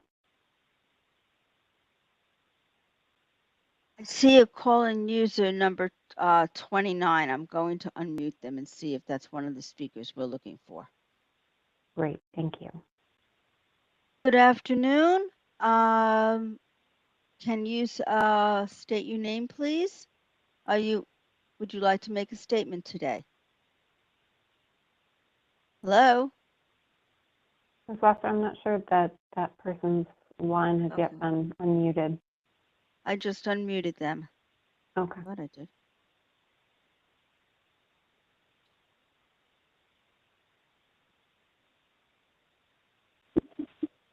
Good afternoon. Can you please identify yourself? Do you wish to make a statement this afternoon? Your line has been unmuted. Hi, good afternoon. Can you hear me? Yes. Yes. Hi, so my name is Steve Goron. I am not a registered speaker for the 1 o'clock session. I am registered for the 5 o'clock session tonight. However, I am with the Island Park Civic Association, and I can tell you that we're receiving numerous texts and phone calls on the side stating that people that are registered have been kicked off the call due to some kind of a technical glitch. And when they're trying to register to get back on, they're getting a message from WebEx saying that the WebEx has actually expired. So there is some kind of a technical issue going on. I just wanted to make you aware that there are people that are looking to call in and or participate, but they're being blocked. Okay, thank you very much for providing us with that information. Yes, thank you. This is a court Thank reporter. you very much. I need a spelling of the name. I'm sorry, Yes, the good gentleman who afternoon. was just speaking? Yes, could you Yep, just yep, spell no your problem. name for the court reporter? Thank you. Sure. First name is Steve, Steve. Last name, Goron, Gawron. And again, I'm with the Island Park Civic Association Windmill Committee. Thank you. Great, thanks so much. Thank you. And please lower your hand. Ms. Walker, if you're able to, could you perhaps go back to the slide that has the information regarding the call-in number for perhaps folks who may need some assistance, just so I could announce that here. We do have a 1-800 number.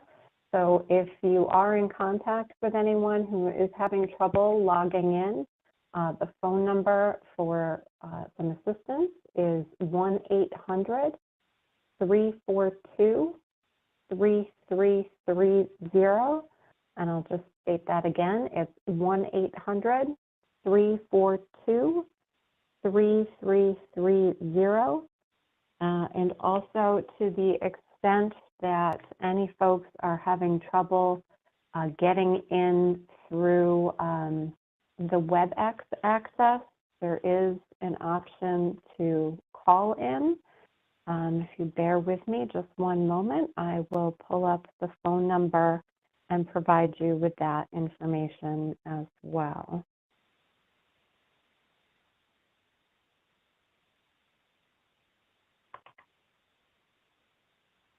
That number is contained in the notice inviting public comment and announcing public statement hearings that was issued. And that phone number is 518-549-0550. And again, that is 518-549-0500. And if you are going to be joining by phone due to technical difficulties, there is an access code that you would need to enter in that is also in that same notice. And that code is 2339-722-2371. And again, it's in the notice, but I'll just repeat it one more time. The phone number is 518-549-0500, and the access code is 2339-722-2371. Okay. Thank you for making us aware of that problem. Okay, I will just continue to go through and see whether the folks who we called earlier have joined us. And let me see if we might have Susan Braga. And I do not believe we do. Christine Bertagni.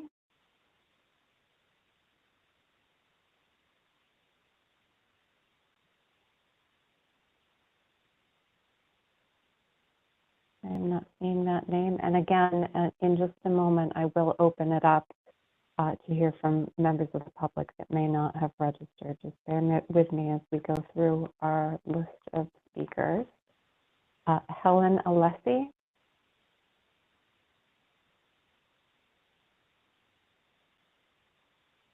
Same that name either. Darlene Hout.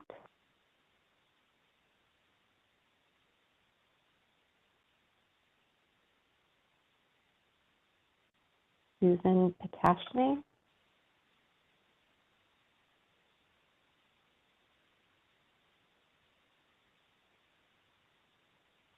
Okay. I believe those are all of the individuals that have registered who I am not able to locate. And what we'll do now is if you could please advance to the screen that has information about requesting to comment. Thank you very much. So as I mentioned just a moment ago, if you have not registered to speak at this afternoon's event, if you would like to speak, you're more than welcome to. What I'll ask you to do is to use the raise hand function if you have joined us electronically, and that will alert us to the fact that you would like to speak. Once you do make your statement, if I could ask you the favor of please lowering your hand by pressing that button again, that will help us identify folks who have not yet spoken. And then if you are calling by phone, if you could please press *3. That will alert us to the fact that you would like to make a statement. And again, if you're able to help us out by pressing *3 again, once you've made your statement, that would be much appreciated. So it will help us locate other individuals who've not yet spoken. So with that, we will turn to John Bendo.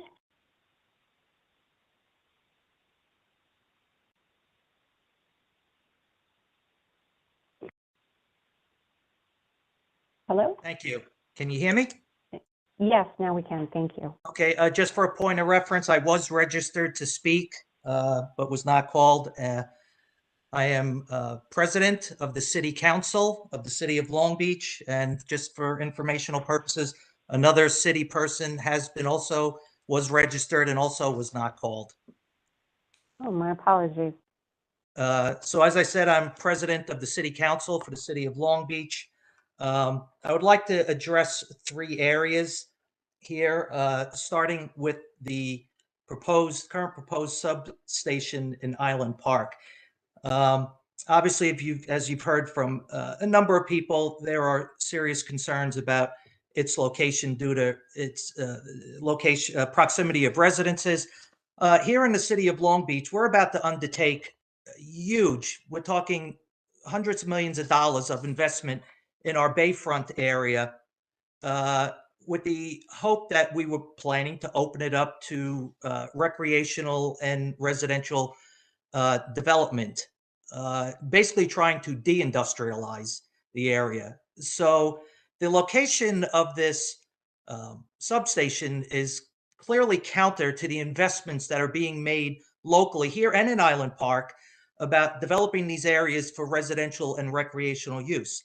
The proposed alternative sites for the substation, substation A and B, which are closer to the Barrett station, the reasons they were listed as less desirable locations, and this is from the application, the logistical complexity of Equinor and LIPA operating on the same property, such as separate entrances and material handling routes, as well as some regulatory challenges. So, this is conveying a message that dealing with bureaucratic red tape, rather than do that, it's easier to kind of put it in a residential area and create the angst that you're now getting. Now, just as a point of interest, we took legislative steps this week to do park alienation to give us local control of the current proposed landfall of the cable. So we are asking the State Assembly and Senate to give us local control. But again, if you look at the alternate routes for the cable, right now the proposed route for the cable is going through the widest and one of the most densely populated parts of our barrier island. The alternative routes, specifically alternative routes C and D for landfall for the cable, would go across uninhabited parkland that traverses the entire width of the barrier island. But again, the reason for not choosing those routes, even though they're completely uninhabited, was regulatory challenges. So the message that's being conveyed is, rather than deal with red tape with government agencies, and I'm speaking as a government agency, it is easier to deal with quite frankly, the angry mob. That their ire is a path of least resistance compared to the red tape. So this is obviously, as you're hearing from people, and we heard it at our legislative session this week about the park alienation, is there is a perception people have of how this is going to impact their lives, whether it's economically, through real estate values, through health, or whatever. There's perceptions that it's going to impact them, and not enough, they feel not enough has been done to allay those concerns. And when you see the reasons that some of the routes that would least impact people weren't used, it's sort of a piling on effect. So I want to bring that to your attention, and I will close with what I would suggest to both Equinor and the Public Service Commission, and I'm saying the Public Service Commission as well, because this is the state's process that we are going through right now. So the state is a part of this, but to give people information, because you keep hearing that common theme of a lack of information, or the perception of a lack of information, I should say, is give people some actual case studies of high voltage transmission lines going through densely populated residential areas. It happens everywhere in this country. And include in that health impacts, environmental impacts, economic impact, including real impact on real estate values, and give specific examples. Obviously, stuff regionally around that would be regional to this area would be most helpful, but obviously that information is available. So, and in the interest of full disclosure, I'm an engineer that works in the power industry for over 30 years. So I am familiar with having to deal with these perceptional issues in siting. And I fear that this is a repeat of not learning from past mistakes on how we could potentially do things better to get public buy-in onto a project that, if you do believe we need to transition to greener energy, is a step we need to take, but we need to bring the constituents along for the ride on this. And that includes the people who are impacted by how the cables and the equipment and such are routed. So thank you for your time, and I do apologize for going over. No trouble. Thank you very much for your comments. We appreciate it. Okay, I will just pause for a second before we take our next speaker. We do have some folks who had raised their hand earlier before they were speaking. I'll just ask, if you've already spoken and your hand is still raised, if you could please lower it, that will help us to identify other interested folks who would like to speak here this afternoon. Okay, with that, I will turn next to Brian Lonergan. Good afternoon. My name is... Unmuted. Yes, can you hear me? Yes, we can. Thank you. Okay, great. Hi, my name is Brian Lonergan. I'm a lifelong resident of Island Park. When driving southbound on Long Beach Road, entering Island Park, one is flanked on their right by the Barrow plant and on their left by the Oceanside landfill. Now, the landfill has long since been closed, which was a step in the right direction. But the incinerators continue standing to this day, remaining an eyesore. A few hundred yards to the west from where the proposed substation site lay, the old gas terminal in Harbor Isle. That site has recently been remediated and a condo complex built on that site. A step in the right direction. That site had laid in ruin for a generation. Across Reynolds Channel is the Long Beach sewage plant, which regularly is forced to dump effluents into the bay. Recently, Long Beach and Nassau County agreed to reroute these outflow pipes to Cedar Creek. A major environmental win and a huge step in the right direction. Turning this commercial space, marina, into a substation is not a step in the right direction from a local standpoint. I asked that the substation be moved to one of the alternate sites in the application. Logistical complexity is not a satisfactory answer from a firm looking to build and maintain wind turbines 20 miles out to sea for the next 25 years. Thanks. That's all I have. Have a good afternoon. Thank you very much. I believe our next speaker is listed as call-in user 12. You could unmute their line. Your line has been unmuted. Hello, can you hear me? Yes, we can. Thank you. Excellent. My name is Douglas Schmid. I'm testifying on behalf of the Sierra Club, the nation's largest and oldest grassroots environmental organization, for which I'm an executive committee member of the Long Island Group. And could I just interrupt you for 1 second, sir, just to ask you to spell your name for our court reporter? Douglas, D-O-U-G-L-A-S, Schmid, S-C-H-M-I-D. Thank you so much. To continue, we are supportive of the Empire Wind 2 project and urge the state to grant the Article 7 permit. The climate crisis requires an urgent transition to renewable energy. Offshore wind supplying Long Island is essential for us to make that transition to clean energy and meet New York State's goal to achieve 9,000 megawatts by 2035. Today, I specifically wish to counter the disinformation spread concerning marine mammal deaths and offshore wind. The scientific consensus is strong and unambiguous here. After extensive study, there is no evidence that offshore wind development and operation causes marine mammal mortality. The consequences of climate change in our oceans, however, is already causing real harm to marine mammals, including causing the critically endangered North Atlantic right whale to move to areas with no protections and so increasing their mortality. In 2016, the federal government declared an unusual mortality event due to increased whale deaths off of the East Coast.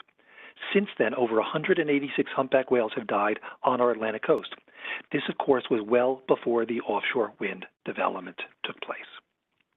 On our Atlantic coast, researchers have been able to necropsy 40% of the dead whales this season, and they have shown injuries, including propeller cuts, consistent with vessel strikes or fishing gear entanglement in our heavily trafficked waters. Only the tiniest fraction of vessel activity is offshore wind related. The largest industries are cargo vessels and shipping, including oil and gas freight.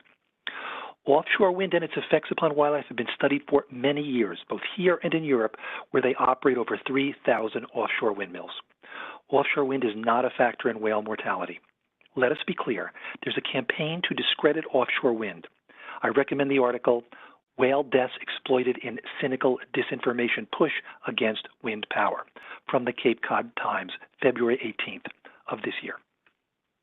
Groups of citizens such as the Sierra Club recognize the climate crisis calls for a switch to renewable energy sources. Clean and non-polluting offshore wind, which would create many high-paying jobs in our area and cost less than polluting fossil fuel sources, is a big part of that. The impacts of offshore wind have been and will continue to be studied in conjunction with these projects, and I commend the Empire Wind Plan for engaging outside independent researchers to conduct ongoing and robust monitoring. I've observed and studied whales with students here on Long Island, from Alaska to Argentina, and I've got a great love for these magnificent animals with which we share our Earth. Let us be accurate about the real issues and threats we and other species face today. Offshore wind is part of the solution, not the problem. Thank you.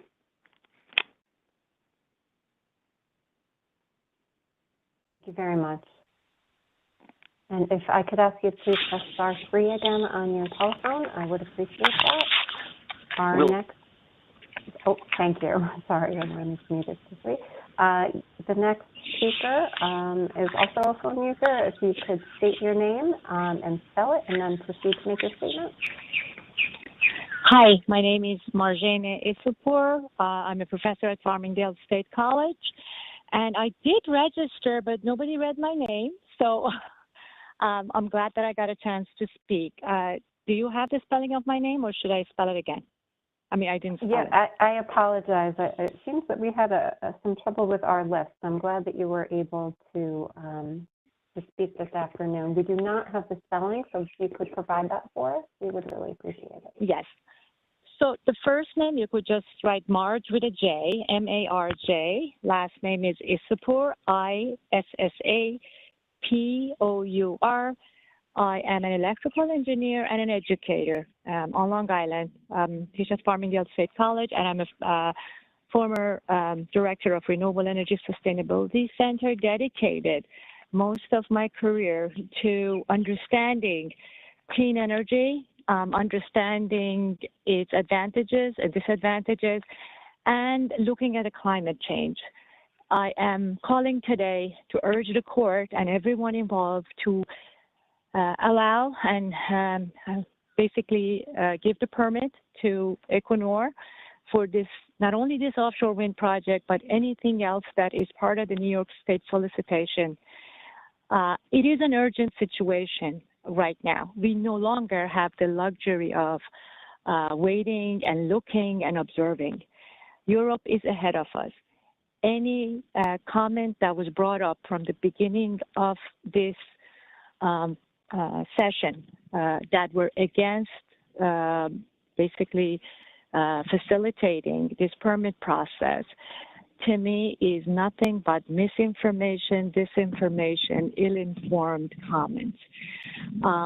It is easy for me to say so. As an electrical engineer, I'm intimately familiar with how substation works, with all the EMF and any other rays that may be produced through underground cabling and substation. And I like to give my testimony that the children that you're worried about, the playgrounds that you're worried about, will no longer be there 2 decades or a decade from now, because there will be many, many stronger storms than Sandy heading our way if we don't do anything about climate change. The data today, I looked at a report just this morning that said New York State temperature over the past decade has risen 4 degrees just in our state. If that happened worldwide to everywhere on the earth, on the planet Earth as we know it, there will be nothing left. So it is urgent that we separate ourselves from fossil fuel. Yes, I understand that there are many concerns for people who live there, and I understand there is a real fear when it is your home and it is your children. But I urge you to look for sources of information. I am there as a volunteer to help, basically as a myth buster of some of these negative comments.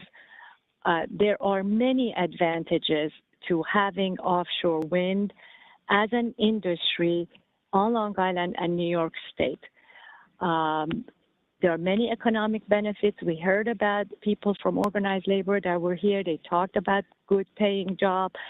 I am working with community-based organization in some of our most disadvantaged areas, and renewable energy offers an opportunity to bring good paying jobs and careers to people from those communities. And that is something for New York State and Long Island to consider. The disparity of income on Long Island is probably one of the highest disparities that exists in nation. Offshore wind has the promise of doing something about it, because many of these career paths do not require necessarily college education or great investment in education, just investment in encouraging our youth to start building those pathways. I am looking beyond getting through the permitting process. I am looking of bringing a just transition for this renewable energy, wind and all other kinds, to our area, and I'm looking for New York State to be the poster child of our nation, basically getting rid of any fossil fuel sources that are already affecting our health.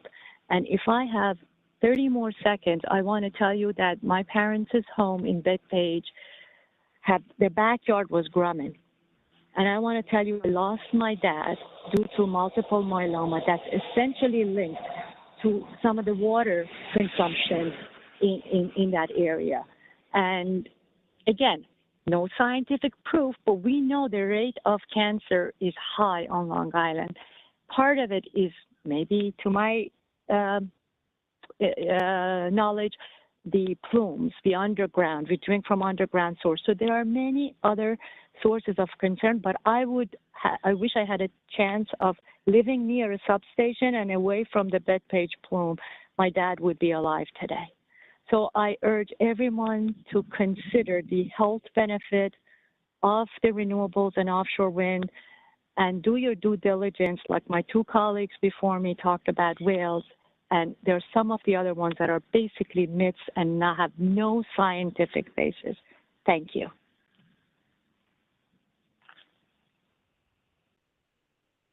Thank you so much for your comments.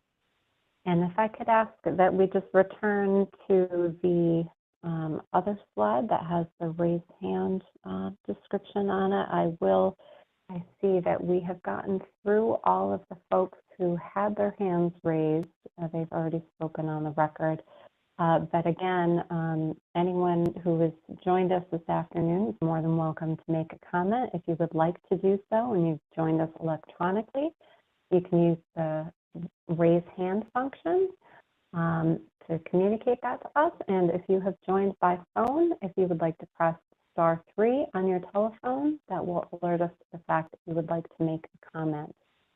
And I would also just like to take this opportunity. It appears that we've had a little trouble with our registration list today. So my apologies to anyone we have perhaps inadvertently overlooked in calling a name during the session. And I hope that to the extent you are joining us and you would like to make a statement, that you let us know by either using that raise hand function or pressing *3 on your telephone. And I'll just give it a minute. I'm not seeing any new raised hands. Anna, I see a raised hand of a Susan O'Rourke.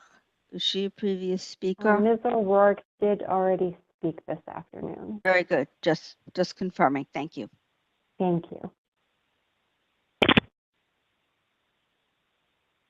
Okay, I'll just open one more time. Again, if any member of the public would like to make a statement this afternoon, you can use the raise hand function or press *3 on your telephone. And Ms. Wasser, I'm not seeing any new hands raised. Oh, I spoke too soon. We do have a call-in user 14. If you could unmute that line for us, please.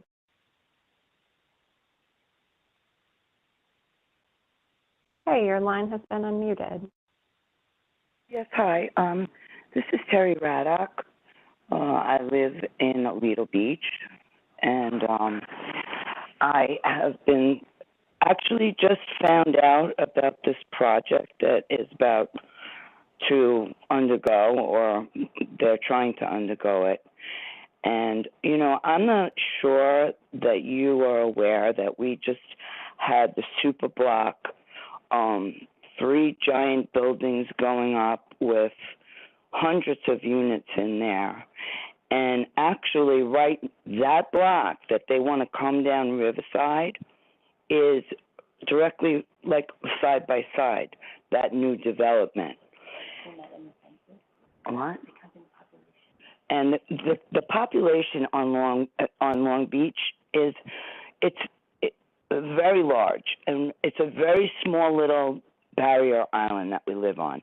Along with going across to Island Park, we have all residential people here. We have a beautiful community that we have been devastated by Sandy and by even when COVID came. We lost businesses, and we're just rising above Sandy, and now I feel like these people creeped in and sneakily, like, want to uproot our whole community with, big drenches and concrete and wires. The island is so small. I don't understand why we here, I understand renewable energy, but I also understand that there's a lot of research that needs to be done that has its pros and its cons. And I feel that if we're going to do a project like this, we shouldn't be doing it in the midst of thousands and thousands, tens of thousands of people, premature, without any kind of studies being made. You can't get close to Yeah, you speak. Hi, yes, so they can't get close to the sites that have already been built on LBI in New Jersey. Sorry, So it's very, could you hold on for just 1 second? Sure. If we're changing users, could you pass it back for just 1 moment so we can get the Sure. spelling of the last person's name for our court reporter, and then she can pass it back to you. Okay, yeah, that's my daughter. You need my last name? R-A-D. Yeah, could you just spell out your name for the court reporter, please? Thank you. Sure, Terry, Terry, Raddock, Raddock. Thank you so much. And Okay. if you would like the other person to speak, your daughter to speak, you could pass it over. And if we could just get your name and the spelling of your name, and then go ahead and make your statement. sure, yes. The spelling of my name is Jessica, same last name, Raddock, Raddock. Different addresses, though, so I'll let her speak first. Well, that's okay. There's no need for that. You can go ahead and Okay. make your statement. Thank you. Okay. So my statement in regards to what just to kind of feed off of what she just said in terms of premature building and the research that I have, peer-reviewed research that I have read, and the research that has not been done yet on the building sites for this entire project on LBI in New Jersey, and the alleged problems in terms of getting the research done and being published. And why is this being done so behind our backs without the research being published? So if there's anyone that would like to speak and provide articles that are actually peer-reviewed and that are statistically significant, I'm very curious to hear that. So that's just my statement for now. Thank you. Thank you very much. Okay, our next speaker is listed as call-in user number 35. If you could unmute their line. And when we have your line unmuted, if you could just please state and spell your name, and if you're representing any organization, just provide us with that name as well, and your line's unmuted. My name is Laura O'Donnell, Laura Odonnell.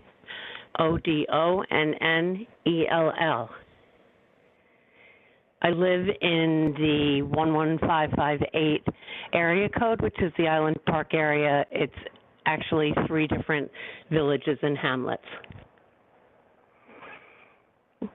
What I'd like to say is that it seems to me most people are for green energy. We all know something needs to change in terms of the environment. The question is, why can't these projects that have serious questions that need to be answered at least be put on hold until there's a determination that there's no danger to anybody and that all of the answers have been made? These are fossil fuel billion-dollar companies. They can certainly take the time to make sure that everybody's fears are allayed and that the best sites have been selected. They tried to do this in the Great Lakes, and that was unsuccessful because of local community action.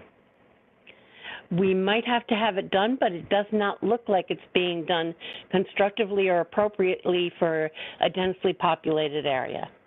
And just to briefly speak about whales, and is it a ship strike, or is it because of sonar, or what is the reason the whales are dying and nobody's been able to prove it? And the Sierra Club says that oh no, it's not because of the wind farms. It sounds like this has nothing to do with whales, but my brother died of COVID. He died of COVID in the height of COVID, when all of the bodies of people that had passed away were in trailers, refrigerated trailers, because they had nowhere else to put them. And they were just processing people as fast as they possibly could. His death certificate does not say he died of COVID, because COVID is something that leads to death. When you die, there are only 2 things you can die from: cardiac arrest, respiratory arrest. You either stop breathing or your heart stops beating. So he statistically will not be counted as a COVID death because he died because his heart stopped beating. Now, a whale may swim into a big tanker. All of a sudden, 400 whales are dying because they're swimming into big tankers.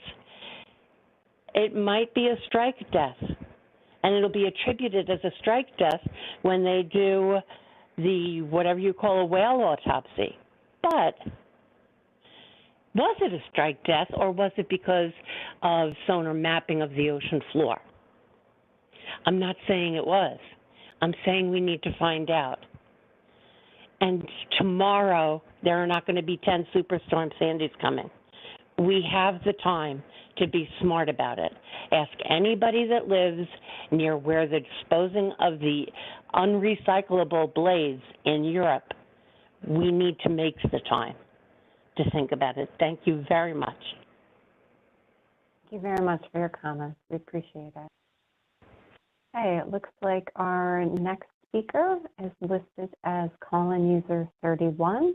And again, I will just ask that when your line is unmuted, if you could please state your name and spell your name, and to the extent you're representing any organization, that you provide us the name of that organization. And your line has been unmuted. Hello, everyone. First name is Chris, C-H-R-I-S. Last name Fabris, F-A-B-R-I-S. Thank you, everyone of my local community members and extended Long Beach community members for participating today. And I just wanted to, include a very, very, very simple point that applies to life in general, and it applies to everyone, most everyone on this call. Everyone has a breaking point in life, in business, in friendship, and in your community. This, just so you understand, is our breaking point. What does that mean? It was mentioned before. We endured LIPA. We endured the pump out station that pumps treated sewage into our bays, where our beaches are sometimes shut down, often because of rain. The other end, by the Barrett plant, right now, if I took you over there, the water is 85 degrees all year round. Okay, we've lived with that. Having another obstruction that we don't know the long-term benefits and hurting our real estate value is the breaking point. So when you come down here and you're going to survey the area and look and get a better feel, you need to get out in the boat. I'm an avid bayman. I'm in the bay all year round. I'll gladly take you around and show you what things look like in the summertime and what they look like in the wintertime. Island Park 11558 has been the environmental dumping ground since my grandparents arrived here in 1939 and wanted to live on a canal that emulated Venice from where they came from in Italy. You need to deeply consider putting the substation in another location. Look at the massive plans that you've come up with and how great it looks on a map and how great the routes. This has been well thought out and well planned. This didn't come up within 6 months. This has been years in the making behind closed doors. And we're a tight community. We know people who have been involved with the process from day one, even people overseas. So moving forward, just don't lie to us and understand that we're at our breaking point. There's going to be people who move because of this. I lost friends after Sandy that moved out of the community because that was their breaking point. And you know who stayed here? The people who stayed here are the people who said, I love my community. I'm going to help my neighbors fight through it. I love the water. I love the bay. Do you know most people that live in this community, we don't go on a yearly vacation. Our vacation is our backyard. Our vacation is our bay. Our vacation is our beaches. Our vacation is our boats. Our vacation is throwing a fishing rod with a neighbor off the dock, going to visit somebody after they just caught some fresh fish in the ocean and enjoying that with them. This is the lifestyle we live. Where this substation is going to be, you are taking away about 150 to 160 dock slips. You know, those people are going to say, you know what? I don't find value living here anymore. I can't keep a boat.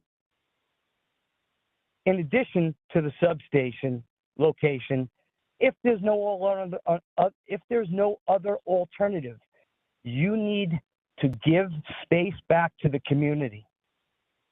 You know how many times people walk up to the top of the Long Beach Bridge on a ride their bike from Island Park to Long Beach, and they stop and watch the sunset over the bay because it's so beautiful? Maybe you should come down and take a look at it this summer and see what we're talking about. People glance at the bay and just want to take a pride in the sunset and look at the waterfront. And now we're going to have this gigantic obstruction. And don't forget, we have one to the north that has always been a burden on us.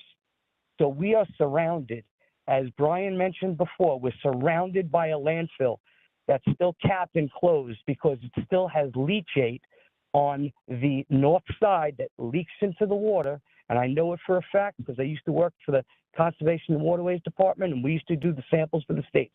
You can go over there right now.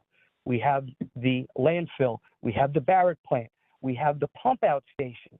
And not to mention, when that pump out station is completed, okay, we are now probably going to absorb all the other outflow from Long Beach that they just spoke about. So somebody mentioned on the call earlier about all these new residents that are going to be moving in from the super block. Guess where that treated sewage is going to go out to? Into Island Park. I don't even know if those buildings are going to be able to handle the toilets that are going into that project. So the picture that I'm trying to paint for you is deeply understand this is our breaking point. And we are going to fight as hard as we can, communicate as well as we can, and let you understand. We all understand green energy. We all understand the whole process of what we need to do to make our world and Earth a better place.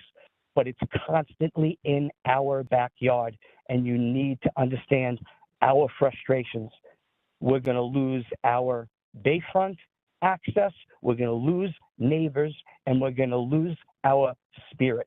And please, please consider moving the substation and understand where we are coming from. It's no longer are we going to sit back and just accept the corporate answer, the speeches that are read from a book about how we're supposed to act and feel. Appreciate all the insight, but you don't live here. You haven't been through what we've been through and witnessed what we've been through in the last 50 years. So thank you for your time, and I greatly appreciate it. Thank you so much for your comments. Okay, our next speaker is listed as call-in user number 36. And again, if you could just please state and spell your name and any organization you're representing before you begin your comment, it would be appreciated. And your line has been unmuted. Hi, my name is Gloriana, Gloriana Fontaine, Fontaine. I deeply understand, appreciate, and connect with the previous speaker. I have the same thoughts. You know, our town, we went through Sandy, but we also go through flooding regularly. You know, just this winter we flooded, and there were so many electrical car fires that the fire stations had to put out a notice to say, if you have an electrical car, please do not start it because we cannot come to you because we cannot handle the amount of electrical cars that are on fire. It was the electrical cars because electricity and salt water don't mix. So what happens when we flood, because we do all the time, the North Shore floods all summer, we flood in the winter and the summer, we flood here. What happens to that substation? So now we don't, what happens? What happens when it goes on fire? Because I've talked to the firemen around here. My uncle was FDNY. Electrical fires aren't treated the same way as regular fires. They spread like wildfire, and they're uncontrollable. So if that substation goes on fire, we're done. We're done. Our Island Park is gone because they're not going to have what they need to put out the fire. And we're going to flood.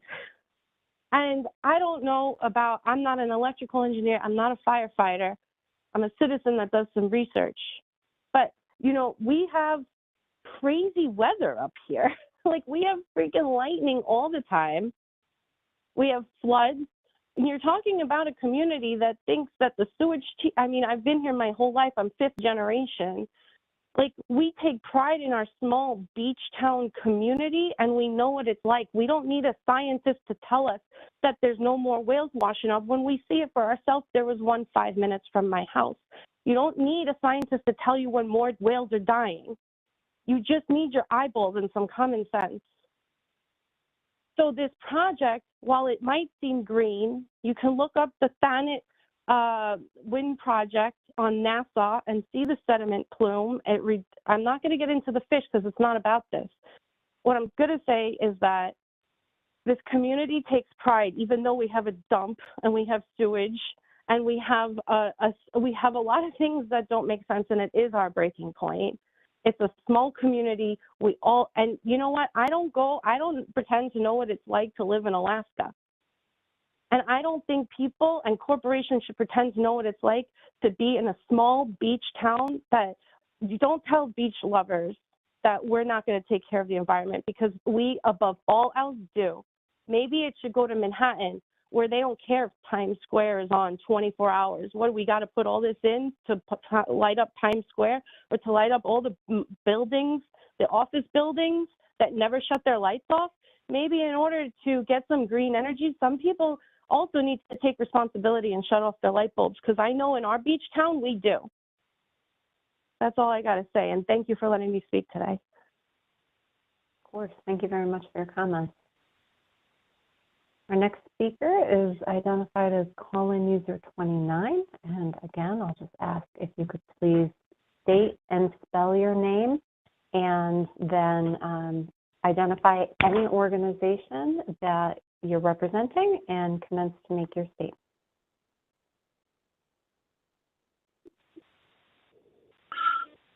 Hello, can you hear me? Yes, we can now. Thank you. Okay, thank you, Your Honor. My name is Steve Goron, Gawron. I'm both representing myself as a regular citizen of Island Park and also the Island Park Civic Association / Equinor Windmill Committee. I've got a few things I'd like to say.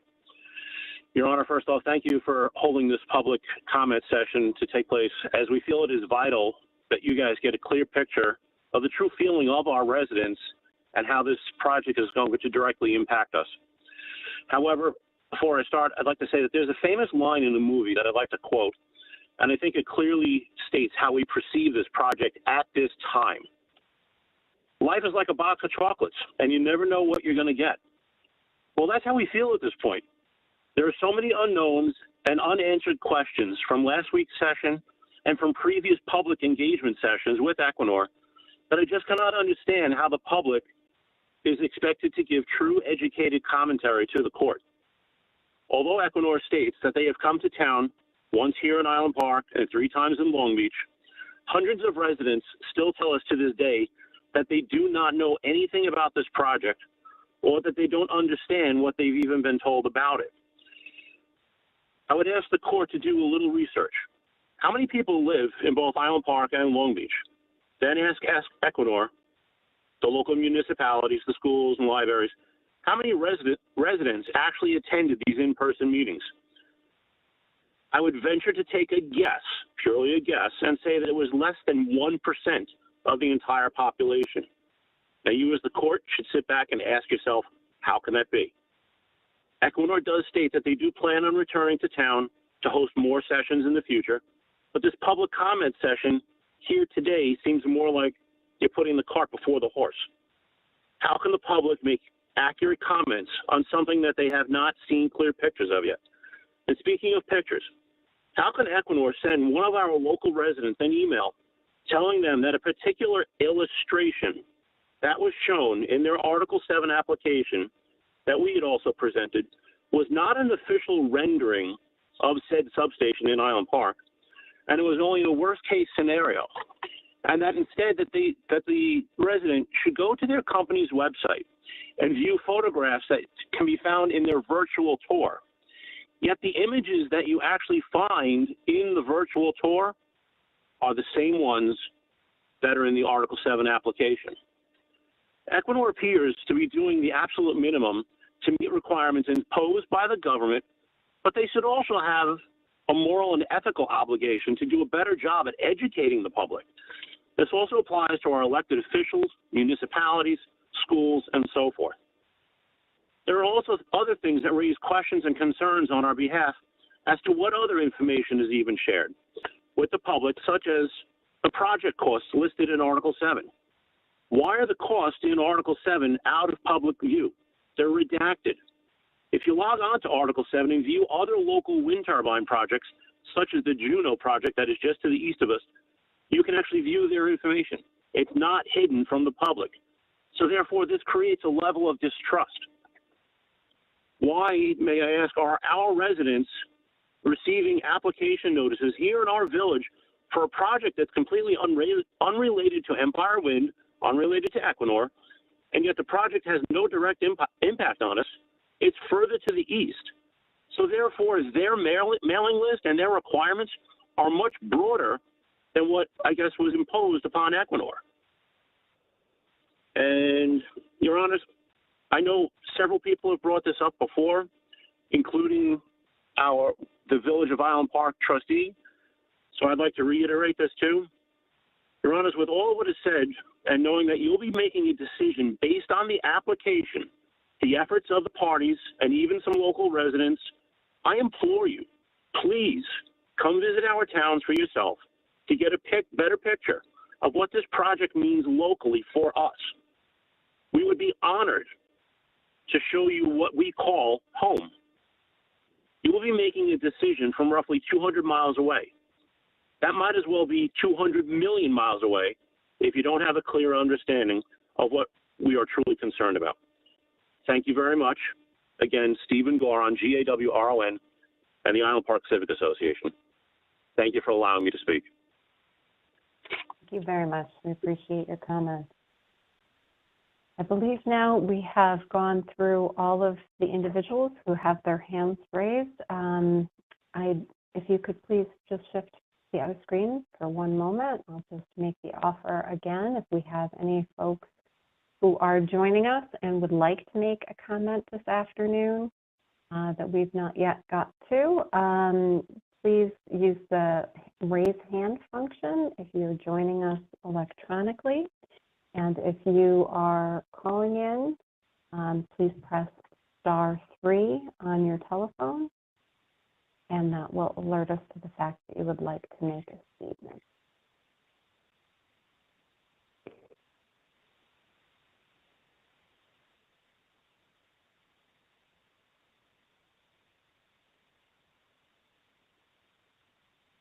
And Ms. Wasser, do you have, are you seeing any new raised hands? I am not, but I would like to confirm that. No, I don't, Your Honor. I was just wondering about call-in 36, but I think we had called them. If you would like, why don't we just go ahead and double check? I believe that was Mr. Gorin, but.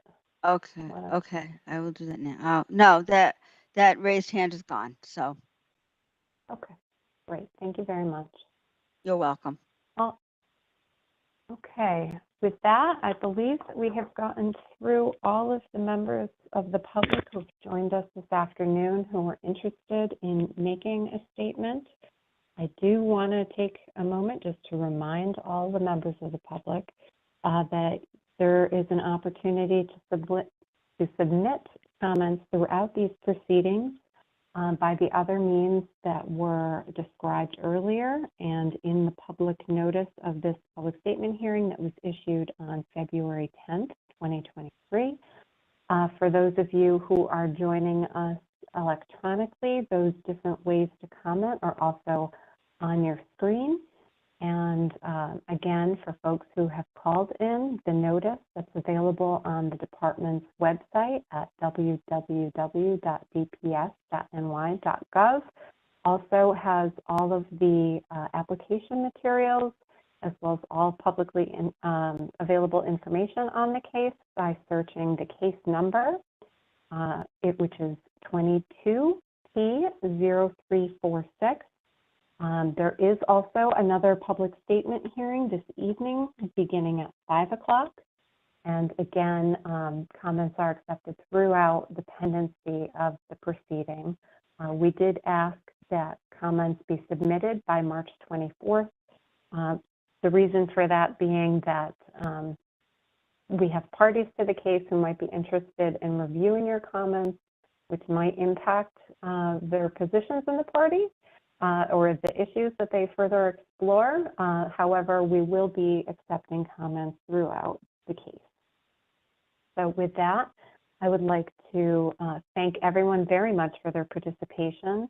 Also, Commissioners Maggiore and Edwards for being here and listening to all of the comments, as well as the director of our Long Island office, Carrie Gallagher. Thank you very much for your participation.